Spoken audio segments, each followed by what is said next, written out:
Big Ale in the big land.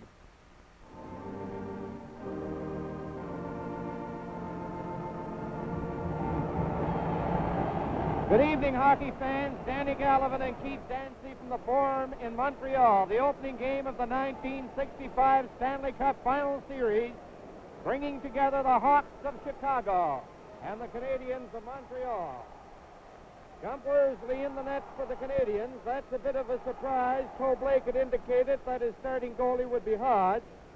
And we have Hall for Chicago. The puck is dropped and the play is on. It's back into Chicago territory. Vasco gets it out over the line. J.C. Tremblay ahead. It goes all the way down the ice. Number 20, Jarrett, is back. And the Canadiens are called for icing with the opening game just underway. Art Skov is the referee. Neil Armstrong and Bill Morrison are the linesmen. Now Chicago, every man up on the face-off. Tremblay takes it away from Stanfield, works out on the right side, coming over the line at center ahead to Backstrom. Backstrom played it in on the boards. Nestorenko cleared it out. Hay trying to get it. J.C. Tremblay neatly got away, bounced the shot, and Hall cleared it into the corner. Now it's back to Ted Harris, and his shot is wide. Hay of Chicago rolling it out over the line, and it's Backstrom in possession for Montreal. He shot a long one. Hall stopping it, and it's Nestorenko, 15 for Chicago. Ferguson moving in, so is LaRose. Now Backstrom ran into Jarrett over on this side. It's cleared down the ice by Nestorenko, and it'll likely be icing called against the Chicago Blackhawks. The weather in Montreal tonight is ideal for this time of year for hockey. Temperature is 36 degrees, overcast, and actually a smell of snow in the air. And the ice here at the Forum, lightning fast. Change of players. Richard is on with Provo and Beliveau. Now they're doing the juggling. Blake takes off that line, puts on Beliveau at center. Duff, Russo, and Skov is warning Chicago. They took their line off. There you see the Golden Jet, number 9, Bobby Hull. And the visiting club has to get its lineup out there first. Now it's Makita, McKenzie, and Moans. Beliveau in on the board. It comes to the other side. McNeil, 19 for Chicago, cleared it down on the left side, and it's Talbot going after it. And again, it's icing against the Chicago Blackhawks. And going to be a penalty here.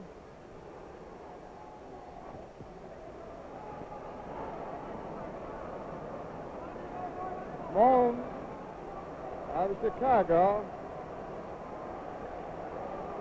number 2 going there. Chicago, Jacques Moan, 2 minutes pour la prendre accrochée, à 1 minute 17 secondes. Chicago penalty, Jacques Moan, 2 minutes for hooking, the time 1 minute 17 seconds. A minute and 17 seconds, Moans of Chicago for hooking. Beliveau going in, takes the shot, and it goes around the net. Nestorenko trying to clear it. Here's Talbot.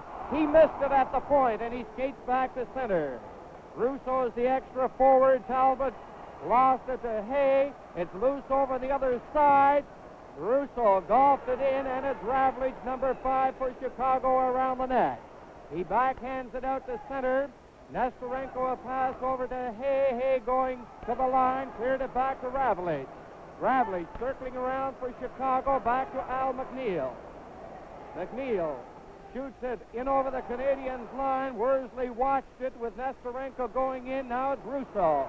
He's organizing for Montreal, coming out over the line with Cournoyer, Provo, and Beliveau. Beliveau takes the pass. Back to Provo. Provo near the corner. Getting set out to Cournoyer. Beliveau on the rebound. A loose puck in front of the net. Now it goes over on the point. Cournoyer Clearing it into Beliveau. He tried to golf it. It goes to the point. Cournoyer couldn't clear it in. Now Hay falls and Ravlich shoots it down into Canadiens territory. 45 seconds remaining in the penalty to Mons. First period, no score, and the Canadiens a four-man attack led this time by Talbot. He goes over on the right wing over the line. Cleared it on the boards, tries to center it. Beliveau goes in. Now it's Cournoyer back to Rousseau. A shot, Beliveau going around the net, and Ravlich takes it for Chicago. He's jammed in on the boards, and the play is stopped.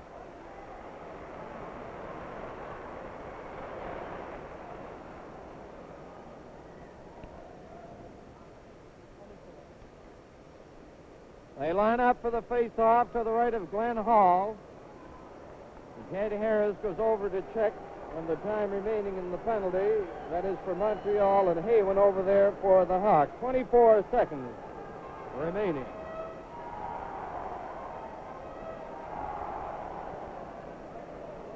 Cole Blake has just made a change. He now has Richard out with Berenson. Provo stays on. Ted Harris and J.C. Tremblay moving up on the blue line. And Bobby Hall is on with Hay, McNeil, and Ravlich. Stove sends Richard out, and in comes Berenson. The face-off, Ravlich gets it. He shoots it on the boards out to center. J.C. Tremblay ahead to Provo, trying to get away from Hull. Hull lost his stick. Hull bumped by Richard.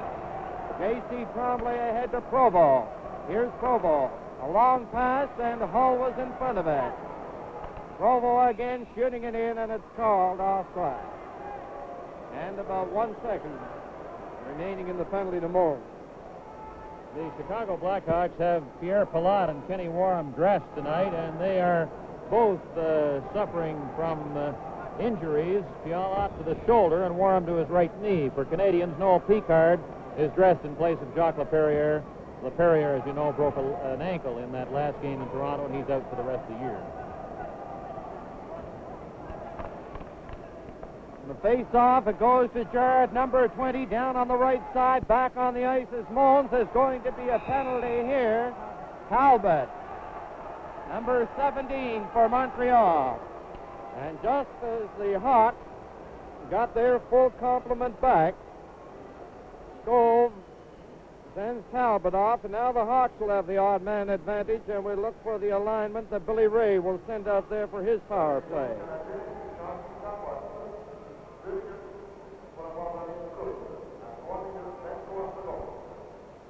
Canadian penalty is on Keith Talbot. 2 minutes for elbowing. The time, 3 minutes, 23 seconds. 3 minutes and 23 seconds. It's Esposito on with Henry, Ravlich, Hall, and Mackey. Puck is back to the Chicago line. Ravlich has it there, turning, leading an attack for the Hawks. He's upended by Berenson. It's cleared in over the Canadiens line. Esposito going in after J.C. Tremblay.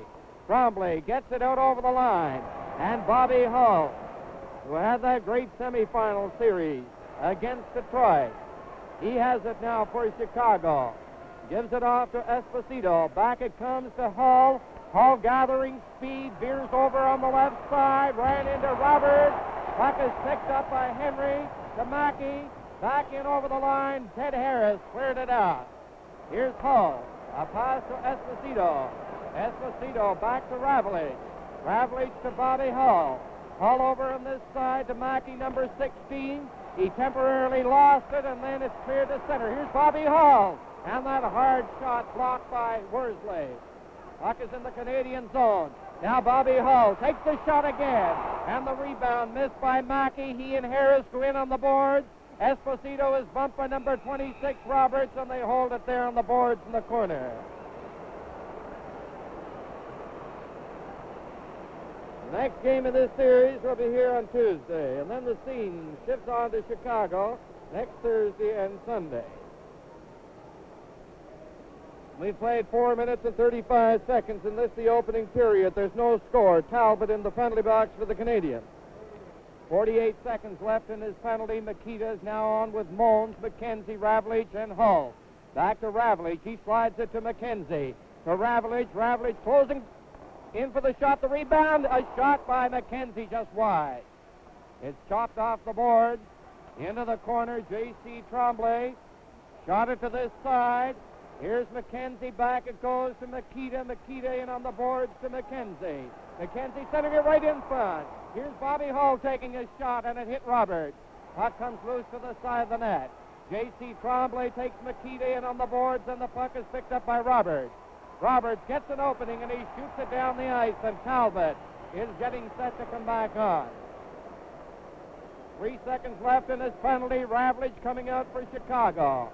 Stops at the line. Now Bobby Hull takes the pass, going fast, in on the line. A drop pass to McKenzie. Talbot is back on, and Roberts cleared it down to the Chicago line. Ravlich ahead to Hull, off his stick, and Talbot rolls it into the Chicago zone. Canadiens making changes on the fly. No score here in the opening period.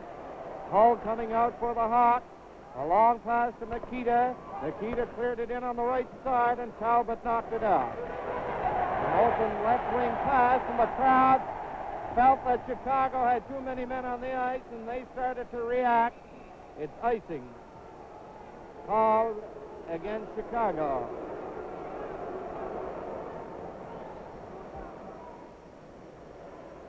The so-called hockey experts feel that this Stanley Cup Final Series is going to be a classic, replete with hard-hitting and exciting hockey.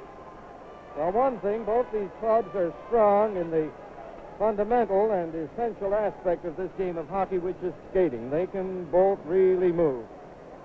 And these two teams are great exponents of that fire wagon, wide open brand of hockey. Although, so far, and it's to be expected in the opening minutes of the first game, at times each club has played it rather cautiously. Now Backstrom is on with Ferguson and LaRose. It's Hayes, Stanfield, and Nesterenko for Chicago. LaRose at the point, lost it to Hayes, to Stanfield on the right side, to Nesterenko over the line, winds up for the shot over the top of the net. LaRose around the net. Goes to the other side, trying to get away from Nesterenko to Ferguson out on the left wing at center. Jarrett clearing it ahead. Now Talbot to Ferguson. Ferguson backhands it. And an easy save for Glenn Hall. Here's Vasco playing it to Nesterenko on the boards. Over on the other side to Stanfield, flying down. He's in over the line. A drop pass to Nesterenko. And Harper broke it up. Jarrett shooting it in, and it's called on the offside. Actually, when you look at the statistics of the two teams on the year, Gump Worsley had a better record against the Chicago Blackhawks than Charlie Hodge. His average was about 2.6. There's Bobby Hull.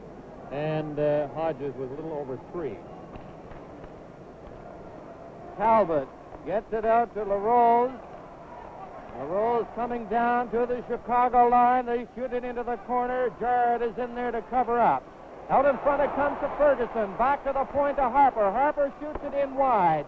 It's behind the Chicago net. Ferguson is bodied there by Jarrett. Now the puck goes to Bosco on the left side to Hay, and he cleared it out over the line. Talbot working back for Montreal. They shoot it to the corner. Jarrett, there's going to be a penalty here to Ferguson, I think. He was caught elbowing. I think it'll be elbowing on Jarrett. And that is the third penalty of the game so far. John Ferguson going off, much to the chagrin of Coach Toblake, whom you just saw there on your screen.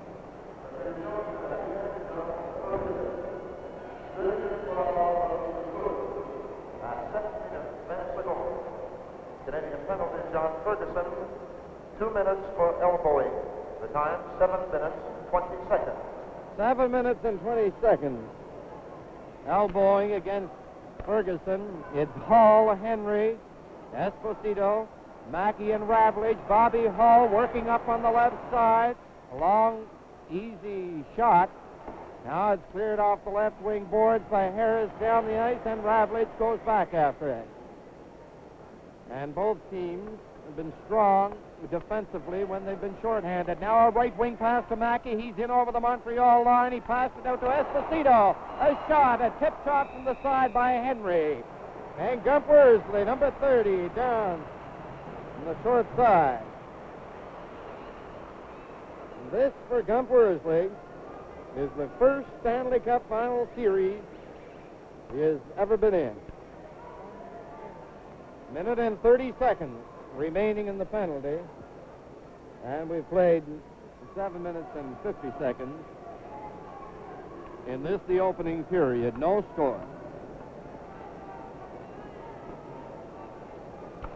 In the face-off, J.C. Tremblay failed to clear it out. Mackey fanned on it. A right wing pass, Talbot to Roberts, and Roberts scoops it into the Chicago zone. Number 8, that's Camille Henry. During the regular season, he had 15 power play goals. Now the Hawks with Esposito coming out. At center ice, Esposito going in on the line, try to drop it behind, and it's cleared out by J.C. Tremblay. And the Hawks have to go back after it. 52 seconds left in the penalty. And the situation that will open this game wide open would be a goal by either team. Now Bobby Hull cruising. He's down to the line. On the right side, backhands it in. J.C. Tremblay takes it, plays it on the boards, down the ice, and the Hawks again have to go back after it. Canadiens making a change. Berenson comes on to take over from Talbot. Now Esposito leading a 4-man Chicago attack. A drop pass goes to Ravlich. He swings over on the left side to Henry. He tipped it back into the corner to Ravlich, trying to center it. Here's Ravlich having difficulty against number 26 Roberts, and the loose puck is picked up by J.C. Tremblay to Berenson. Berenson gets it out over the line. Ferguson getting set to come back on. Bobby Hull, a long shot off the board. Now Ted Harris on the left wing, shoots it down the ice, back on the ice. Ferguson, and it is icing called against the Montreal Canadiens.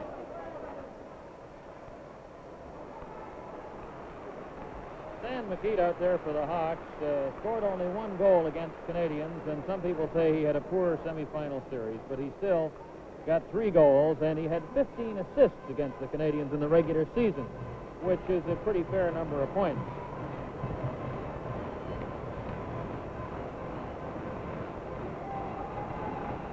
Now we have Hay on with Stanfield and Nestorenko. The Canadiens with Backstrom, Ferguson, and LaRose. Vasco, who had a great semifinal series against Detroit, is on the blue line with Jarrett. Now it's out over the line. Down the ice it goes, and Jarrett, number 20, is back for it. Laid it on the boards to Hay. Stanfield finally comes up with it, ran into Backstrom. Vasco taking over. Laid it ahead to Hay. Vasco to Stanfield, trying to get skating room at center. Lost it there to Ferguson. Ferguson coming down. He's in on the line, and Vasco stopped him. A long right wing pass on an open wing. Talbot clearing it ahead. Vasco working his way through center, gives it to Hay. Hay bounces the shot wide of the Montreal net, and it's Talbot in there for the Canadiens. No score here as we've passed now the 10th minute mark in the opening period. Puck is out over the line. Vasco shoots it in. And it has not been a particularly exciting 10 minutes of hockey so far. Cautiously played. Close checking. Now Canadiens with Talbot out on the left side. A pass to Backstrom. Backstrom trying to pass it back. Tied up by Nestorenko. Ferguson almost got a breakthrough there. Now Canadiens with Backstrom going into the corner, getting set to center it back. It goes to the point to Harper. Harper trying to keep it in. He shot it in. And the Hawks are coming out. A right wing pass to Nestorenko down with Hay. Hay going in, takes it off the boards. He shot it high and wide.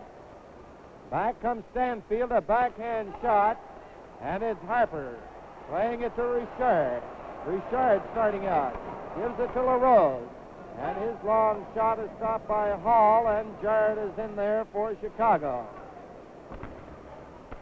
Out to Bone, stopped by Provo. Provo coming in on the line. Holmes trying to work out. And the puck in the center ice area to Richard. Richard to Provo. Back to Richard, and it's called on the offside.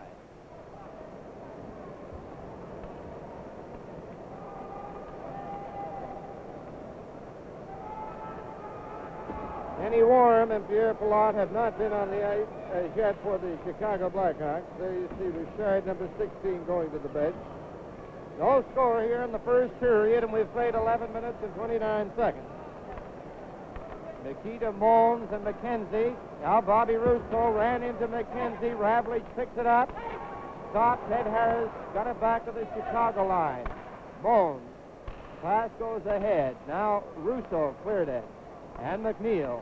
A pass to Nikita over on the left side to Mons. Going in, and it's knocked out over the line by J.C. Trombley. Here's McKenzie. A long shot. And Worsley stopped it with J.C. Trombley working from the left side. McKenzie keeping it in for Chicago. Ed Harris working on the left wing boards. McKenzie trying to tie him up. Out over the line it comes. Here's Russo going down with Duff. Duff, number 8, going to the corner, centered it. And Mons takes over, tied up by Beliveau. McNeil to Ravlich for Chicago. Up it comes near the point.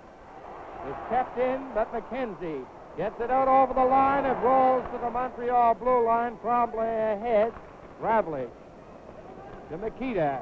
Nikita to McKenzie going in with Mons. McKenzie shoots it. And Worsley kicked it out.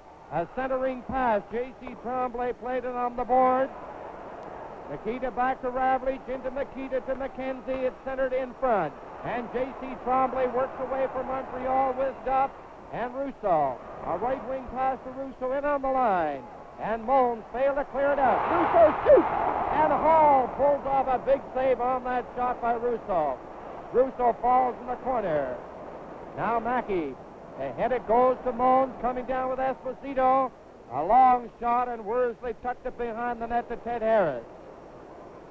And Russo had the best scoring opportunity of the period, and there have not been too many scoring opportunities. Esposito clearing it in, and Ted Harris is in there for the Canadiens. No score. 13 minutes and 27 seconds have been played in this, the opening period.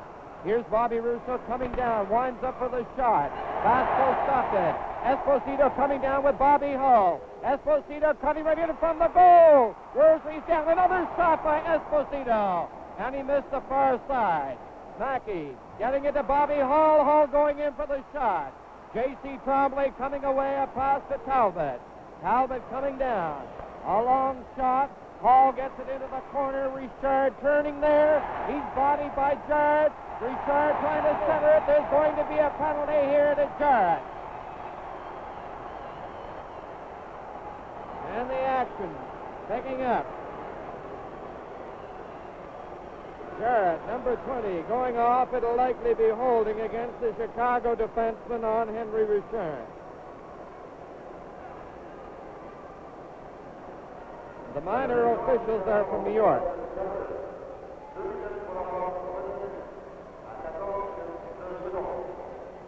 Chicago penalty, John Jarrett.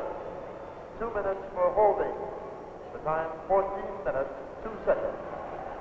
At 14 minutes and 2 seconds, Jarrett for holding. And now we have Picard out there for the first time on the Canadiens power play. Talbot, the other point man. It's Provo, Richard, Cornwallier, Provo back to Talbot. A shot, it hit Richard. And Nesterenko, who's the penalty killer with Hay, clears it down the ice for Chicago. Noel Picard around the net. Coming out. A pass goes to Provo, down with Richard and Cornwallier. A pass in front. Hall gives it to Hay, and Hay shot it off the glass down the ice. Talbot around the net. Over to Provo, gathering speed on his left wing. He's over the line, jammed into the boards and knocked down by Ravlich, who also went down. Talbot knocks it down at the point. Over to Picard. He gets it to Henry Richard. A shot, and he hit the side of the net. It came right in from the crease. Talbot trying to get the shot. Talbot played it on the boards to the other side. Now Cornwallier. He lost it there to Hay. And Hay shot it down the ice. 1 minute remaining in the penalty to Jarrett. Talbot coming out for the Canadiens has Cournoyer, Richard, and Provo with him. They shoot it in. Cournoyer going right in on goal. He shoots it. Oh! Hall made a great save, but it was offside. Cournoyer didn't hear the whistle.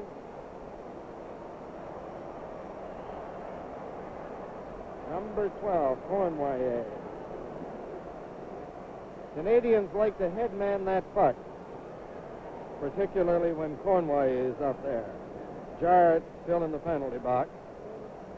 43 seconds left in his penalty. Bobby Hull taking over for Nestorenko. No score here in the opening period.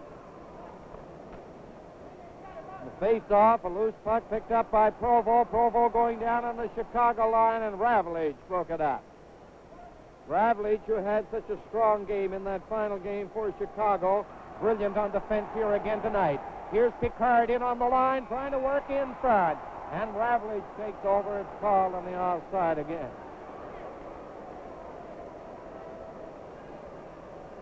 "29 seconds left now on the penalty to Jarrett. We have 4 minutes and 27 seconds remaining in the opening period.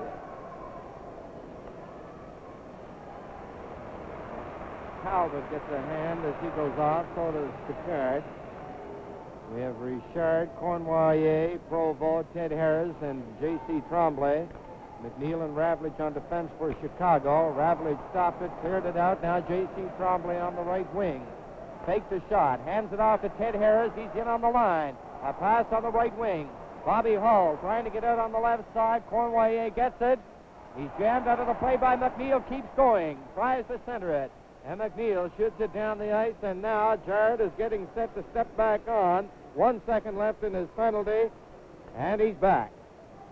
J.C. Tremblay. A pass to Provo. Offside. The linesmen are not really letting loose with a big blast on that whistle on the offsides, with the result that the play is continuing after the offsides. Bobby Hull, of course, is going to see more than his usual heavy duty tonight, because it's obvious that Kenny Warham and Pierre Pilote, though dressed, aren't going to see too much action, at least in the early stages of this game. And Camille Henry doesn't play too regularly anyway. That puts quite a strain on the rest of that Blackhawk roster. Esposito, Hall, and Mackey. A long shot stopped by Worsley. Beliveau is on with Berenson and Provo. And you'll see Provo out there very often tonight when Bobby Hull is on. He is Hull's check. Now Ted Harris, a pass to Berenson. Berenson over to Provo, stopped by Esposito. J.C. Tremblay couldn't get it. Esposito clipped it in over the line. Tremblay.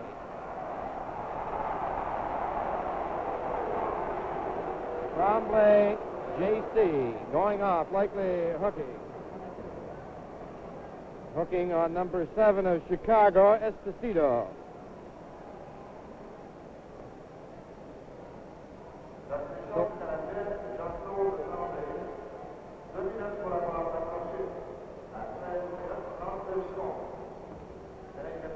Jean-Claude Tremblay, 2 minutes for hooking. The time 16 minutes, 32 seconds. 16:32, Tremblay for hooking. That is the 5th penalty in the game so far, 3 of them to Montreal. No score, and the Hawks every man up. McKenzie is forced to come out on the line. Shoots it back in, number 21, Sam Makita going in. Ted Harris gets it and shoots it down the ice. And the Hawks power play. Moans, McKenzie, Ravlich, Makita, and Bobby Hull. And there you see Bobby Hull taking his time. Rolls the left wing pass to Moans. Moans down with Makita. They shoot it into the Canadian zone. Here's McKenzie going in. Back to Makita. Makita trying to center it. Now it's back to the point of Ravlich. Ravlich getting set, and the shot went off Talbot. Bobby Hull taking his shot, deflected by Moans over the top of the net. Now it's back to Ravlich, and Talbot cleared it out over the line. In it comes offside.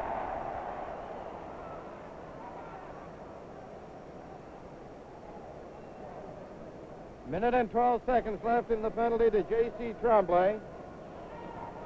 And in this period, the first. We have 2 minutes and 40 seconds remaining. Chicago nothing, Montreal Canadiens nothing. Face off at the Montreal line. It goes to Ravlich. Ravlich ahead to Makita. Makita over to McKenzie across the line. He passed it back. Here's Doug Moans going in. Worsley cleared it. Bobby Hull getting set. And Roberts got his stick on it and went way, way up there into Souvenirville once again.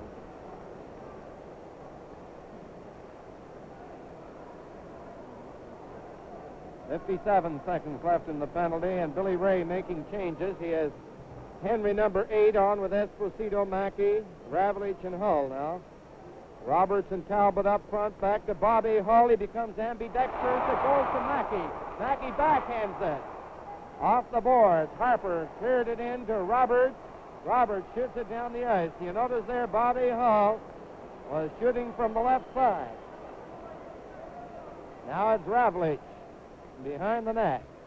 Getting organized for Chicago. It goes to Esposito and over the line, down with Henry and Mackey and over the Montreal line. Esposito lost it, and Talbot picks it up from Harris and cleared it down the ice. And neither team so far in this game tonight has been very potent on that power play. We have 1 minute and 42 seconds remaining in the opening period. Ravlich on the left side of Bobby Hull. He barges in there, goes to the corner against Roberts on the board. Hull is upended. It comes to the side of the net. Ed Harris, number 10, and number 7, Esposito, started to shove, not too vigorously. And they'll face off now to the right of Gump Worsley in the Montreal net. And J.C. Trombley, with 2 seconds left in his penalty, standing up ready to come back. Bobby Hull coming off.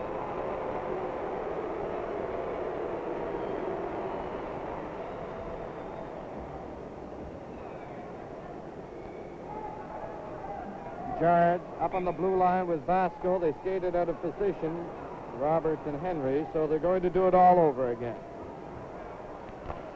The face-off into the corner. Harper has it. Ahead it goes to Roberts. He cleared it down the ice. The penalty has expired, and the Montreal Canadiens, with Jarrett touching it, are called for icing.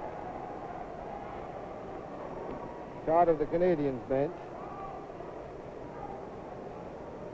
The Canadiens and the Hawks are meeting in their 13th series against each other, dating back to 1930.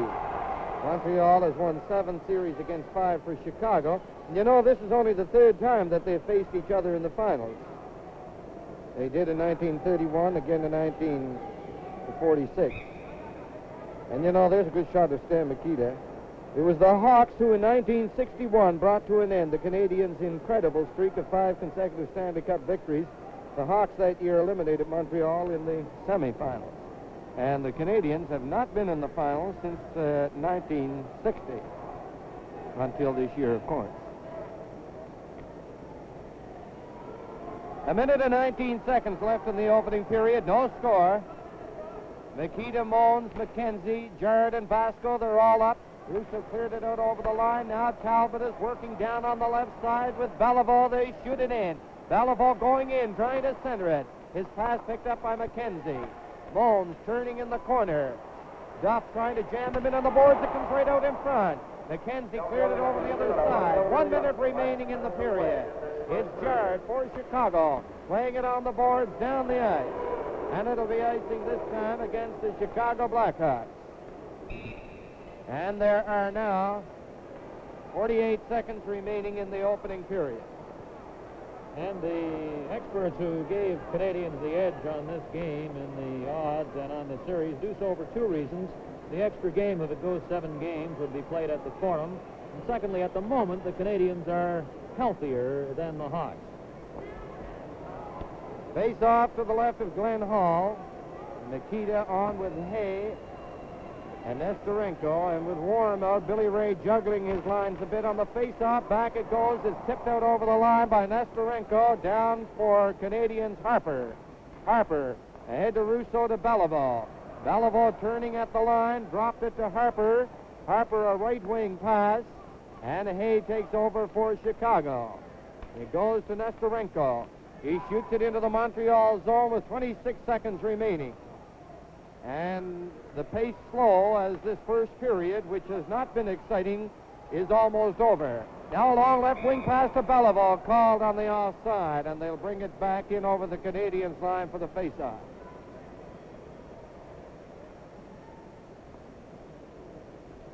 The betting men, incidentally, the Wizards of Odds, have installed the Canadiens as 6.5 to 7.5 favorites to win the Stanley Cup. Of course, odds fluctuate with every game. Stanfield facing off against Beliveau on the face-off. Nesterenko cleared it in. Ted Harris rolled it out on the boards. Jarrett shooting it down into Montreal zone. And is J.C. Tremblay. He takes a long shot, knocked down with Jarrett's stick well above his shoulders, so they whistle it down for that infraction. 4 seconds remaining.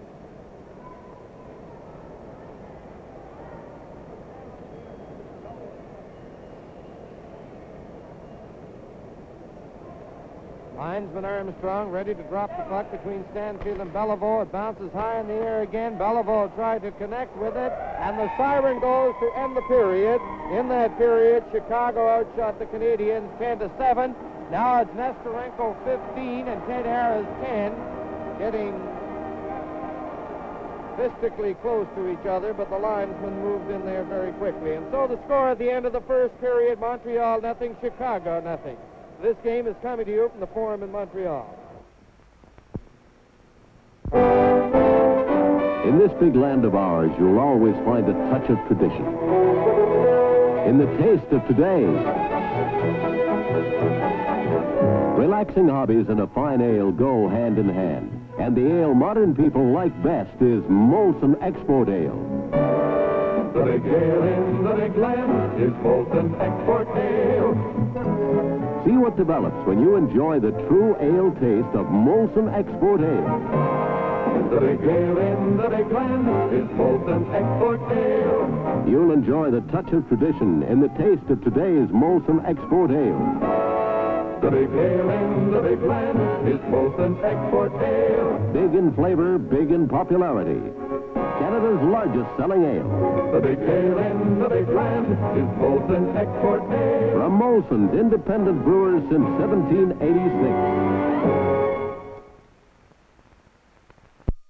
Hi, everybody. Frank Selke Jr. with a very warm welcome to the Stanley Cup Finals. And I'm very happy to repay what will we say, Ward Cornell, a compliment of the past 4 or 5 years when you've been so kind to let me partake of your finals out of Toronto and when we were in Chicago and Detroit. Ward, it's good to be with you. Very nice to be back, Frank, as a guest to see the Stanley Cup Final. You're not a guest. You are a member of the working crew. Work me, We are. Ward, you're going to have an opportunity a little bit later on to talk to George Armstrong, and we have a few other people lined up for you. But we want to move over to Timmy Horton, whom you know so well, and Tim is going to analyze the play for us tonight. From your experience, what kind of a job is he going to do? Well, if he analyzes like he plays, it'll be a good job. Okay, Ward, we'll see you a little bit later on. On that note, let's meet Timmy. Tim, it's good to have you with us. I know that you would much rather be playing than sitting in a studio thinking and talking about hockey. Kind of an early spring for you this year after the way things have gone the last couple of years. Well, it's an earlier spring than we have had for a while. I actually like to have the hockey season last a little longer. Timmy, before we talk about the period, let me just compliment you and the members of the Maple Leafs, but particularly you, on a brilliant sixth game in Toronto. I thought you just played a great hockey game, and if there could have been a couple more Maple Leafs, why, maybe we'd still be playing that series. So, congratulations. Now, the first period here, what did you see that you thought was worthy of note? Well, it wasn't what you would call the most exciting period of hockey that you'd want to see. At the first 10 minutes were, well, I would say they were slow. They reminded you somewhat of a big championship boxing match where the two fighters were trying to feel each other out. But as the period progressed, the play picked up, the tempo certainly increased, and with the penalties that came up, it added a little action to it. Montreal has got a very good penalty-killing team, and they showed it again in that period as they did against us in our series. They were very good against us, and they're carrying on tonight. Tim, there were a few penalties there, and both teams had an opportunity to trundle out their power play. Did you notice or think that there was any real power on any of those penalties? Well, I think that both teams suffer in one respect, and being a defenseman, I shouldn't really build up the other defenseman, but I certainly think that Montreal misses Laperriere out there, and there's no doubt that what Chicago misses Palat. They are two of their big men on the power play, and neither one saw action at all. Laperriere out with his broken ankle, and Palat, I think, is sitting on the bench, but he didn't see any action. That point man is awfully important, isn't he? This is what you have done so well for the Leafs over the years. Driving that shot in there means a lot. Well, if you have someone that's as good as these two fellows are that can control the play and get the shot away, it can make a big difference in your power play. Tim, as I mentioned to Ward, you're going to be analyzing the game, and at the end of the game, you're going to be selecting 3 stars. Off that first 20 minutes, were there any bright lights that you might be chalking up for consideration a little bit later on? Well, I suppose Glenn Hall did make a couple of very good saves. Beliveau seems to control things pretty well when he's out there. Bobby Hull wasn't his usual self, though he may be saving it for the next couple of periods. Rousseau is playing well as he did against us. All right. Then we're going to have you come back at the end of the second intermission and see whether you can find something else between now and then that will maybe strengthen some of your thoughts on these plays. I'll put the specs on, Frank, and have a good ride. Okay, Tim, thanks very much. Now, Timmy, join us as we go upstairs to camera 6 where Red Fisher is standing by, I hope. Are you there, Red? I'm right here, Frank, just waiting for you. All right, I understand you have a guest for us. How about introducing him and taking over? Well, we certainly have, Frank, and we're very happy indeed to have with us Junior Langlois, the very fine defenseman of the Detroit Red Wings. Just a little bit unhappy tonight, I suppose, because Junior would have dearly loved to be playing in the finals against the Montreal Canadiens, right, Junior? That's right, Red. I sure would have. I would have liked to play here, and I think it would have been a good series. Wide open hockey, and I would have enjoyed beating the Canadiens. I'm quite sure it would have been a good series. There's no doubt about that. It would have been terrific. And I think a lot of people in the forum here would have enjoyed that series. Junior, Timmy Horton was just mentioning to Frank Selke Jr. that he didn't find the first half of this first period particularly exciting. I'm just wondering if you defensemen stick together. I agree with Tim. It was very, very close hockey and very tense hockey. I think both teams are feeling each other out, although there were some good scoring opportunities. But it is very close hockey. I think they're just feeling each other out. I would have to think that a few people like Phil Esposito and Claude Provo and perhaps Bob Russo might be talking to themselves right now, Junior. Well, they certainly had good opportunities. It was one of those things. Doug Moens deflected one just wide, and Russo had a good shot. Glenn Hall made a good save. There were some very good scoring chances. Junior, let's talk just a little bit about the Detroit-Chicago series. Now, as we all know, Detroit finished in first place, coming along very strongly, beaten by Chicago in 7 games. Now, the general theory among hockey people is that the first-place drive by the Red Wings just didn't leave them quite enough for the playoffs. How do you feel about it? Well, perhaps they're right. I don't know. Definitely, we were really playing well when we had our run to the championship, and we won it. And everybody was playing very good. Everything was rolling for us.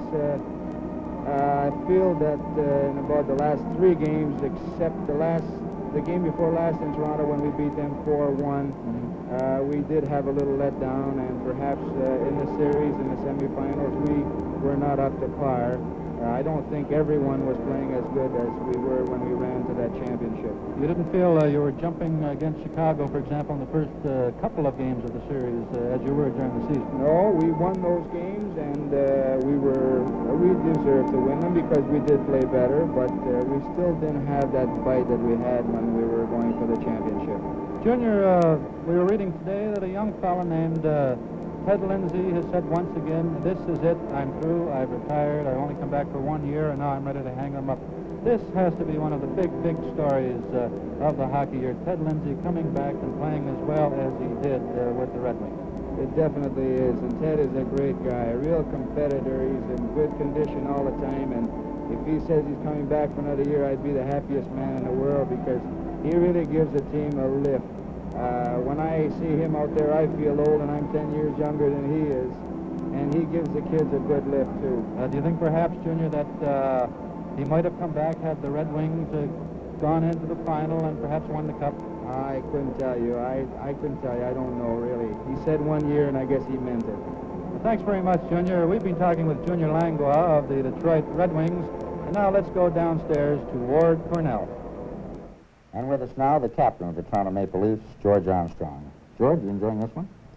Yes, Ward, most of the other two fellows said that they didn't think it was a real exciting period, and I guess it wasn't a real exciting period because, as Tim said, they were feeling each other out. But I had the feeling of excitement while I was sitting up there and watching, and I felt that at any minute that one team or the other were going to explode and get a goal, and this kind of excited me a great deal, I thought. George, this, of course, is the first Stanley Cup you've been sitting out in 4 years. Now, I can imagine what your own reaction is, but what's been the fan reaction to it? Well, it's a little bit different, of course, watching the game than it is playing in the game, and I guess that you get a little nervous watching, and you can't let it off. When you're playing, you're nervous before the game, but as the game progresses, of course, the steam comes off on the ice, and you get into it, and you forget about all the excitement of it. And what about the friends back home this year after you were knocked out, the neighbors and so on? Well, everybody felt a little sorry for me. I suppose that we weren't in the Stanley Cup Finals as we were before that, but and they all still say that as far as they're concerned, the Maple Leafs are the best hockey team going. George, there's been a lot of talk, a lot of speculation. There'll be a lot more written about the Leafs this year perhaps being too tired, that they were too tired during the playoffs. What's your reaction to this? Well, I suppose, I must say that I did feel a little bit tired, I think, when the season is over. I think perhaps the reason for me feeling tired when the season is over is because we lost. I know that we practiced just as hard the 3 seasons prior to this season, and when it was over and we had won, I wasn't the least bit tired. I went for a week for 2 parties and everything and really enjoyed myself. I wasn't the least bit tired at all. But seeing as how we lost, it seemed to take a little bit out of me, and perhaps that made me tired. A lot of people in their analysis of the Leafs working hard forgotten about the other analysis that you might make with Detroit. Well, we worked hard, and a lot of people said that we were tired. Perhaps we were, perhaps we weren't. But Detroit didn't work very hard, and in my opinion, at last game of the finals, I think that if they had worked harder prior to the playoffs and during the season, maybe just a little bit harder, they may have had just a little bit of extra condition to carry on that last game of the semifinals with Chicago. I think they ran out of steam that night because perhaps they weren't in good enough condition. So it's the same old answer. If you win, no matter what you do, it's the right technique, and if you lose, it isn't it? What you believe helps you, I think helps you. How about your summer plans, George? Well, I don't have many plans, really. I do have a trip with the Canadian Armed Service, UN, actually. I'm going with a group of Canadian entertainers to the Gaza Strip to help entertain 1,200 Canadian troops over there. And I'll be gone from May the 9th to May the 29th. I'm looking forward to it and thinking that will be a very nice trip for me. And the rest of the summer? Well, I'll be home perhaps about the beginning of June. I intend to do a little bit of work around my home. When school is out, I intend to take my family up to Sudbury, Ontario, where my parents are, and visit them for 3 or 4 weeks. Then come back and do some work for the Department of Lands Enforcement in Ontario. You did quite a bit last year when you went up north. Are you planning another one of those trips, George? Well, I don't know. I'm to go and see them and speak to them about it, and I don't know actually what they have in mind, but I think they have some kind of work in mind for me. Well, this, of course, leads us all up to September, George. Some talk that maybe you'll retire, maybe you won't retire. Well, I would really like to play hockey a little bit more. There's no question about that. And I think that my immediate plans as far as playing hockey would depend a great deal on the Toronto Maple Leaf organization themselves. There's no question that they're going to want to make a few changes. And if I happen to be one of the changes, well, that would be very unfortunate for me. I've enjoyed playing for them, and I hope that I can play for them again. George, to the fellows after you've been knocked out, they obviously know changes are going to be made. Do they talk much about it amongst themselves? Well, naturally we speculate a little bit, just like anybody else. And if we try to think of to try to put ourselves in a position where we think that we may not be one of the changes, but we have to be realistic and perhaps think the worst, and then if something better comes along, you're much happier about it. And one quick question here about the game tonight, George. Normally when Chicago and Leafs play, it's usually been a hard-hitting kind of a game, and yet Chicago, when they play Detroit, aren't playing that style of game, and tonight they're not hitted like they do when they play the Leafs. Is there any reason for this at all? Or do you think all year they've been avoiding it? I think that perhaps when they play Toronto, there's a little bit of rivalry between Toronto and Chicago, just as there always has been between Toronto and Montreal. And I think that perhaps this is why they play a little tougher against us. And I don't know why they're not doing it tonight. I think they're doing quite a bit of hitting, but not perhaps as much as they do some of the nights against us. Of course, this is just the first period of a long series of games, perhaps. Yes. Thank you, George Armstrong, for being with us, and I might say as a hockey fan, I hope you're back with the Leafs next year. Well, in just a moment, we'll go to Danny Gallivan and a play-by-play of the second period in this game from the Forum in Montreal. In this big land of ours, you will always find a touch of tradition. In the taste of today. The big ale in the big land is Molson Export Ale. Modern people like you, people with a taste for ale, get the true ale satisfaction they want in Molson Export. Big in flavor, big in popularity, biggest in sales. The big ale in the big land is Molson Export Ale. You'll like the touch of tradition in the taste of today's Molson Export. An ale that tastes the way you expect a fine ale should taste. Make your next ale a cool, full of flavor Molson Export, Canada's largest selling ale. The big ale in the big land is Molson Export Ale. From Molson's independent brewers since 1786. The Hawks nothing and the Habs nothing as they skate around preparatory to the start of the second period here at the Forum in Montreal. Opening game of the 1965 Stanley Cup Final Series. In the first period, the Hawks outshot the Canadiens 10-7, but neither team had too many good scoring opportunities. It was played, as you probably know by now, rather cautiously. And starting this period, the Hawks are going to have Stanfield at center, Nestorenko on the right wing, Hay on the left side. Backstrom, center for Montreal, LaRose, number 11 on the right wing, Ferguson, 22, over on the left side. Ed Harris and J.C. Tremblay on defense. Now we're all set. The second period underway. It slides back into Chicago territory. Jarrett has it there, played it on the left wing boards down the ice. And back is J.C. Tremblay. And they pick up exactly the pattern that characterized the first period here in the first effort in the second. So they'll bring it back into Chicago territory for the face-off to the left of Glenn Hall. Chicago nothing, Montreal nothing. And this big crowd ready to burst with an explosion of enthusiasm for a goal. Of course, if Canadians get it, because about 95% are Canadian rooters. It goes down to Worsley. Now Stanfield trying to center it. And LaRose, number 11, turning from the corner. He rolls it ahead to Backstrom. Back it goes. It's picked up by Harris. Ahead to LaRose. Over on the other side. And the Hawks clear it out. Ferguson waiting for his teammates. Now Harris gets it. A long shot knocked down by Vasco. He failed to clear it out. And the Hawks with Hay on the left side with Nestorenko in over the Montreal line. Hay a backhand shot. Ed Harris takes it around the net, hands it off to LaRose. He's starting out. Ran into Hay. Hay on the boards, has it knocked away from him to center. Vasco over to Jarrett, and it's called on the offside. And lest we forget at the end of the game, and on occasions like this we generally do, happy Easter, everybody. The Chicago bench being shuffled around, but as we mentioned, Billy Ray, the coach of the Hawks, using a very limited number of players out there tonight. Richard, Berenson, and Provo. Hall, Mackey, and Esposito. Mackey shoots it into the Canadian zone, and Harper is in there. He plays it to the line. Bobby Hall back. Cleared it off to Ravlich. Ravlich's pass goes awry. Talbot cleared it ahead. Now it's Esposito coming down. Takes the shot. Worsley cleared the rebound to Talbot. He's bumped by Hall. Now Provost down with Richard and Berenson over the line. Provost, weak shot, goes around the net. Richard, a backhand shot. And it came to side. Here's Richard getting in front. And the puck off his stick. Richard on the right wing boards, getting set, takes the shot. Berenson tied up. And Hull skates around Hall. Hull stopping to get away from Provo. Drops it to Esposito. Esposito hands it off to Ravlich, who turns. Now he's coming out on the boards.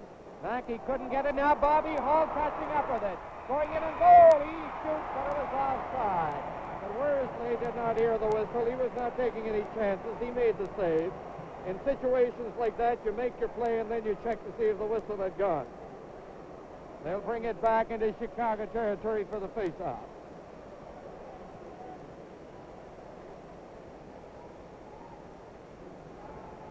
And a bit of a buzz going through the crowd as a result of that. The face-off Provo, a backhand shot wide. In behind the net goes Ravlich. Richard is after him. Richard in on the boards. And Hull takes over for Chicago. Bobby Hull, a long pass to Mackey. Berenson after him. In behind the net, McNeil. No score here in the early minutes of the second period. Esposito getting away from Richard. On the left side, he's forced back to his own line. Pass off Richard's stick. Ravlich cleared it ahead. Now Berenson over to Richard. Richard over the line. He scores!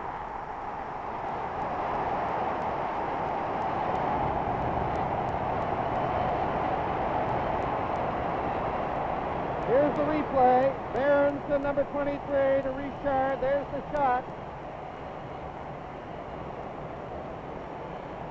And for Pocket Richard, his fifth playoff goal. And the Canadiens lead it 1-0, and that conceivably could open it up.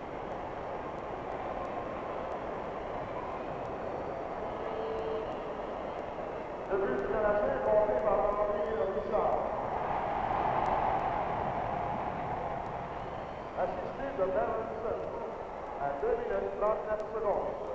Canadian goal scored by Henri Richard. Now here's Russo going in on goal, and Hall made the save on Russo. 39 seconds.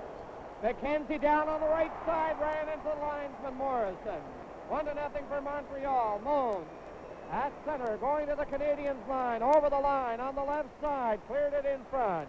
And Worsley hands it off to Ted Harris. Makita's after him. It comes out. Here's Vasquez getting set. A shot right on. And Gump Worsley is down, and he holds it. So the scoring play. A 2:39 in the second period. Richard from Berenson. Billy Ray. He is in his first year coaching in the finals.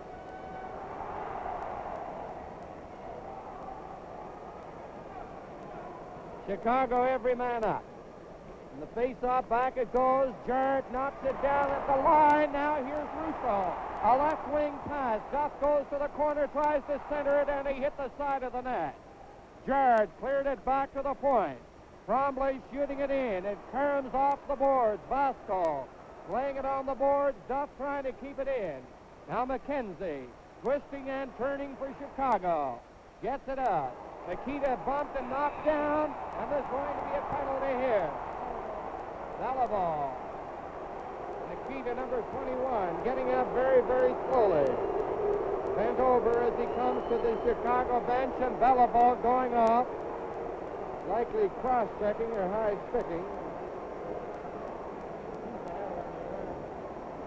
And Makita is favoring that left arm. He's bent over.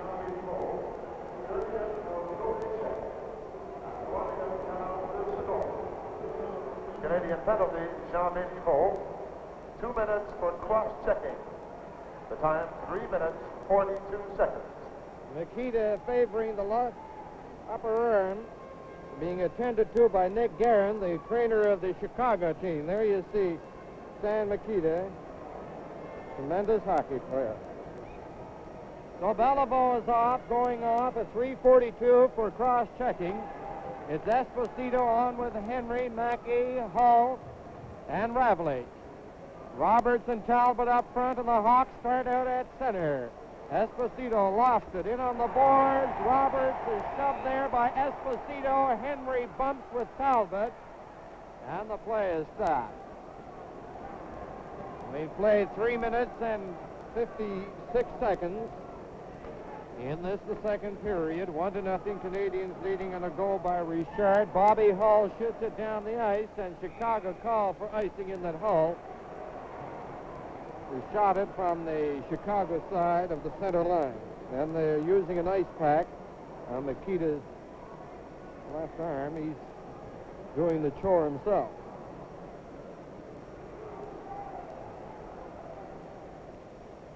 In the face-off, Hawks failed to clear it the first time. Now Ravlich has it knocked off his stick, picked up by Bobby Hull.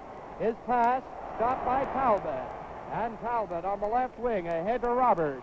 Roberts tipped it in over the Chicago line, and here's Hull winding on the left wing boards, gathering speed. Hull down at the line, fakes the shot, and he lost it to J.C. Tremblay, who cleared it out. Now Esposito over on the right side. Mackey getting set, and his shot is high and wide. J.C. Tremblay around his own net. Jammed in on the boards by Esposito. Roberts gets it back. Bobby Hull winding up. He scores! It looked like Camille Henry deflected it in. Let's wait to see number 8. We'll watch it come back there. Roberts tried to clear it. Here's Hull. Now, Henry, number 8, was skating into the shot. We'll wait for the announcement. So Chicago has tied it at 1-1.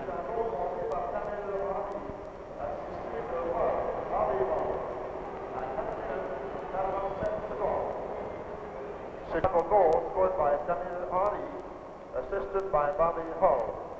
The time, 4 minutes, 47 seconds.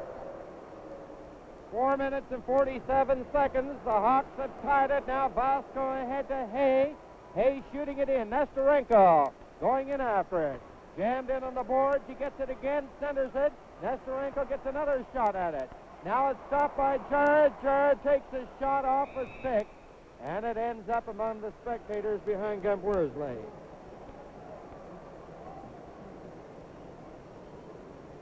Scoring play, Henry, his first in the playoffs this year. Bobby Hull is 4-47. Score tied 1-1. Now Stanfield going in. Talbot cleared it to Harper. Up it goes to LaRose. Ferguson couldn't get it. Now Ferguson is getting a break. He's going in on the Hall. He scores!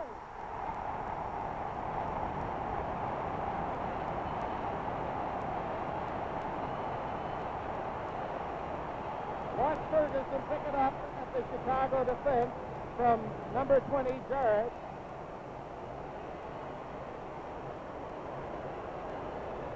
John Ferguson.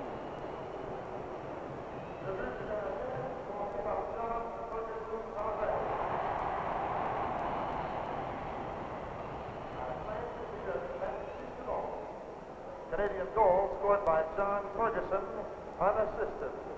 The time, 5 minutes, 26 seconds. 5:26.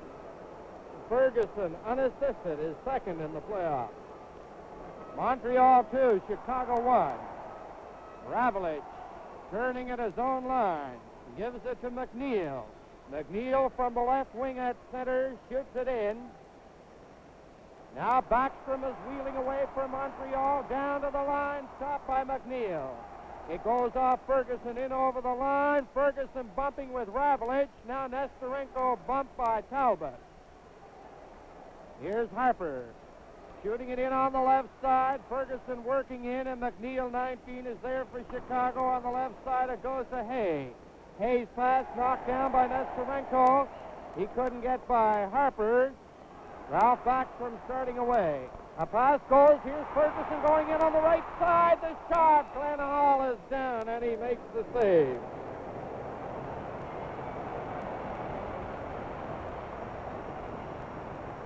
This game is coming to you from the Forum in Montreal. For true ale flavor, Molson Export Ale, the big ale in the big land.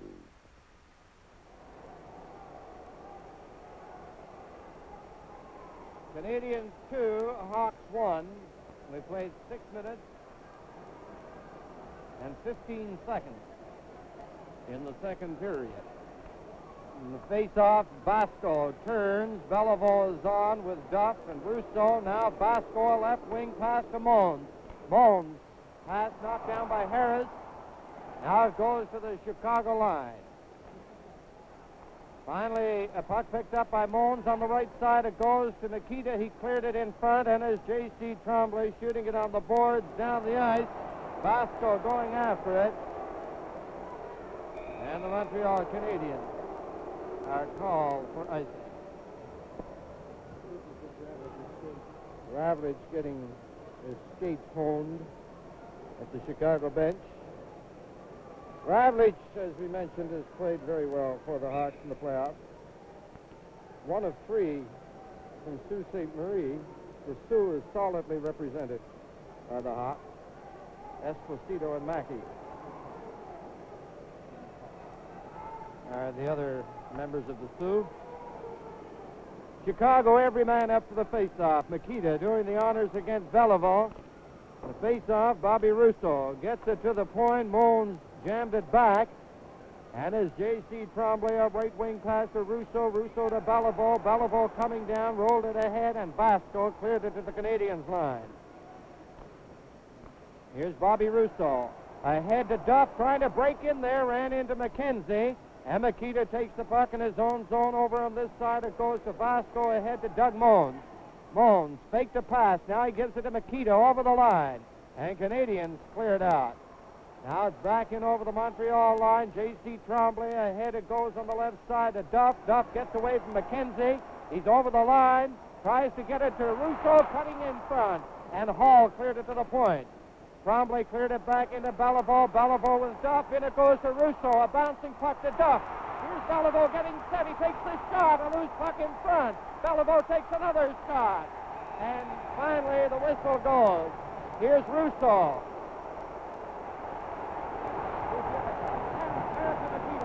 Rousseau and Makita started it, and then Harris jammed Makita back in on the board. There's Basco and Ted Harris.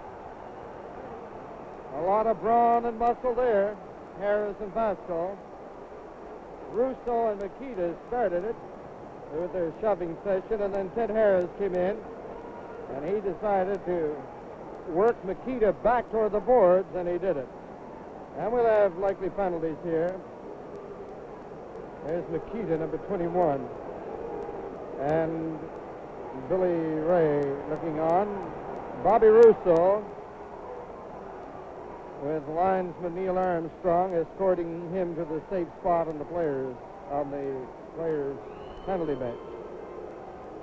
Well, Rousseau was incensed that he felt that Basco covered up with his hand on the puck in front of Glenn Hall in that melee, and he was really wild about it when the referee only whistled for a face-off. And then Makita, who was no shrinking violet, got into the act. They exchanged wild swings, and nothing more came of that act until Harris carried Makita in heavily around those boards.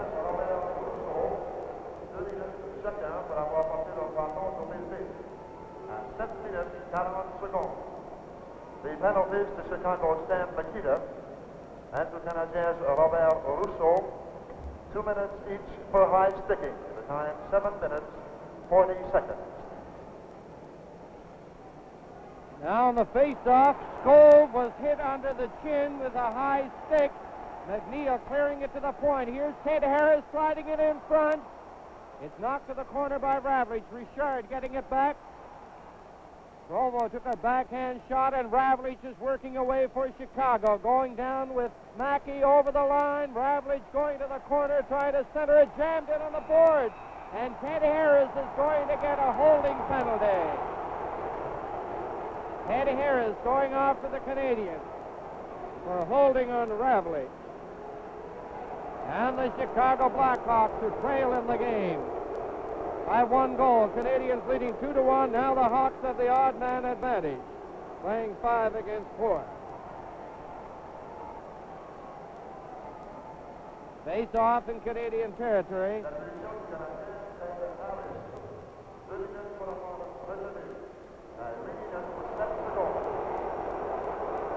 Canadian penalty, Ted Harris.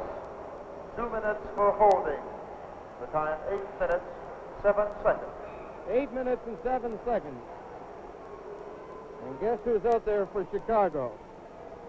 That strong, muscular, 195 pounds of hockey dynamite, number 9, Robert Hull. Ravlich also on, Esposito and Mackey. Harper, J.C. Tremblay, and Roberts for the Canadiens on the face-off. Back it comes to the line. They couldn't keep it in. And a Hull skates back to the Chicago line. Bobby Hull. Pass goes over on an open wing. Now it's Mackey coming up with it. He got away from Roberts. The Hawks are coming down in over the Canadiens line. And Roberts gets it and shoots it back into Chicago territory. 1 minute remaining in the penalties to Russo and Mikita. Now Chicago, a 4-man attack led by Ravlich on the left wing to Bobby Hull. He shoots it in there.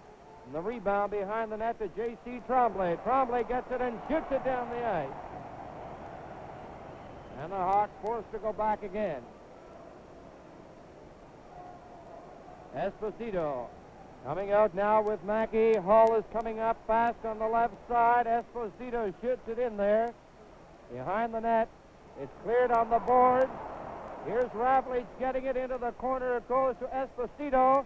J.C. Tremblay comes up with it, and he shoots it through an opening down the ice right to Hall's doorstep. 20 seconds remaining in the penalties to Mikita and Russo. Bobby Hull is leading the attack, gathering speed on the left side. He cleared it in there, going in against Roberts. Now Esposito tries to get it back. Here's Bobby Hull turning around. He gives it to Mackey, going in and goal! Oh, he missed. There's a shot by Hull, and he missed the open net. Mackey is getting set, and his shot is grabbed by Worsley. Worsley clears it to Harper, and Russo is back on with Mikita. Still in the penalty box, Ted Harris. Bobby Hull starting away for Chicago. Going down to the line, cleared it in. Nikita back to Esposito, going in with Hay. There's another chance. Esposito getting set. He shoots the rebound, and it's cleared there by Harper. Ted Harris is getting set to come back on 2 seconds. Now he's back on the ice, and the Hawks center it. J.C. Tremblay shooting it out over the line. Here's Talbot going down with Harris and Russo. Over the line. Talbot loses it to Ravlich. Ravlich and Talbot in on the board, and Bobby Hull has it. And the Hawks certainly missed some great scoring opportunity. Now Bobby Hull coming out on the left wing. He shoots it in there. J.C. Tremblay has it on the board. Gets it up on the left side. Nesterenko cleared it in offside. This game is coming to you from the Forum in Montreal. Big idea. Big idea in ale. Molson Export Ale. The big ale in the big land.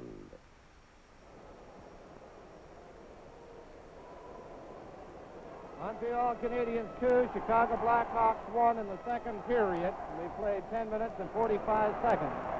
Here's Ferguson going in with Backstrom. Stanfield cleared it out over the line. J.C. Tremblay bounces a long shot.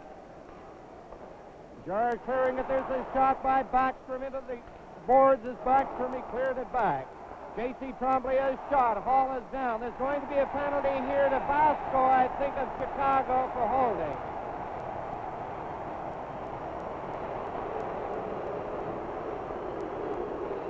Big Moose Basco going off for holding on Canadiens LaRose. The Canadiens got a tremendous number of power play goals against Toronto, 11, and that really was what sunk the Leafs.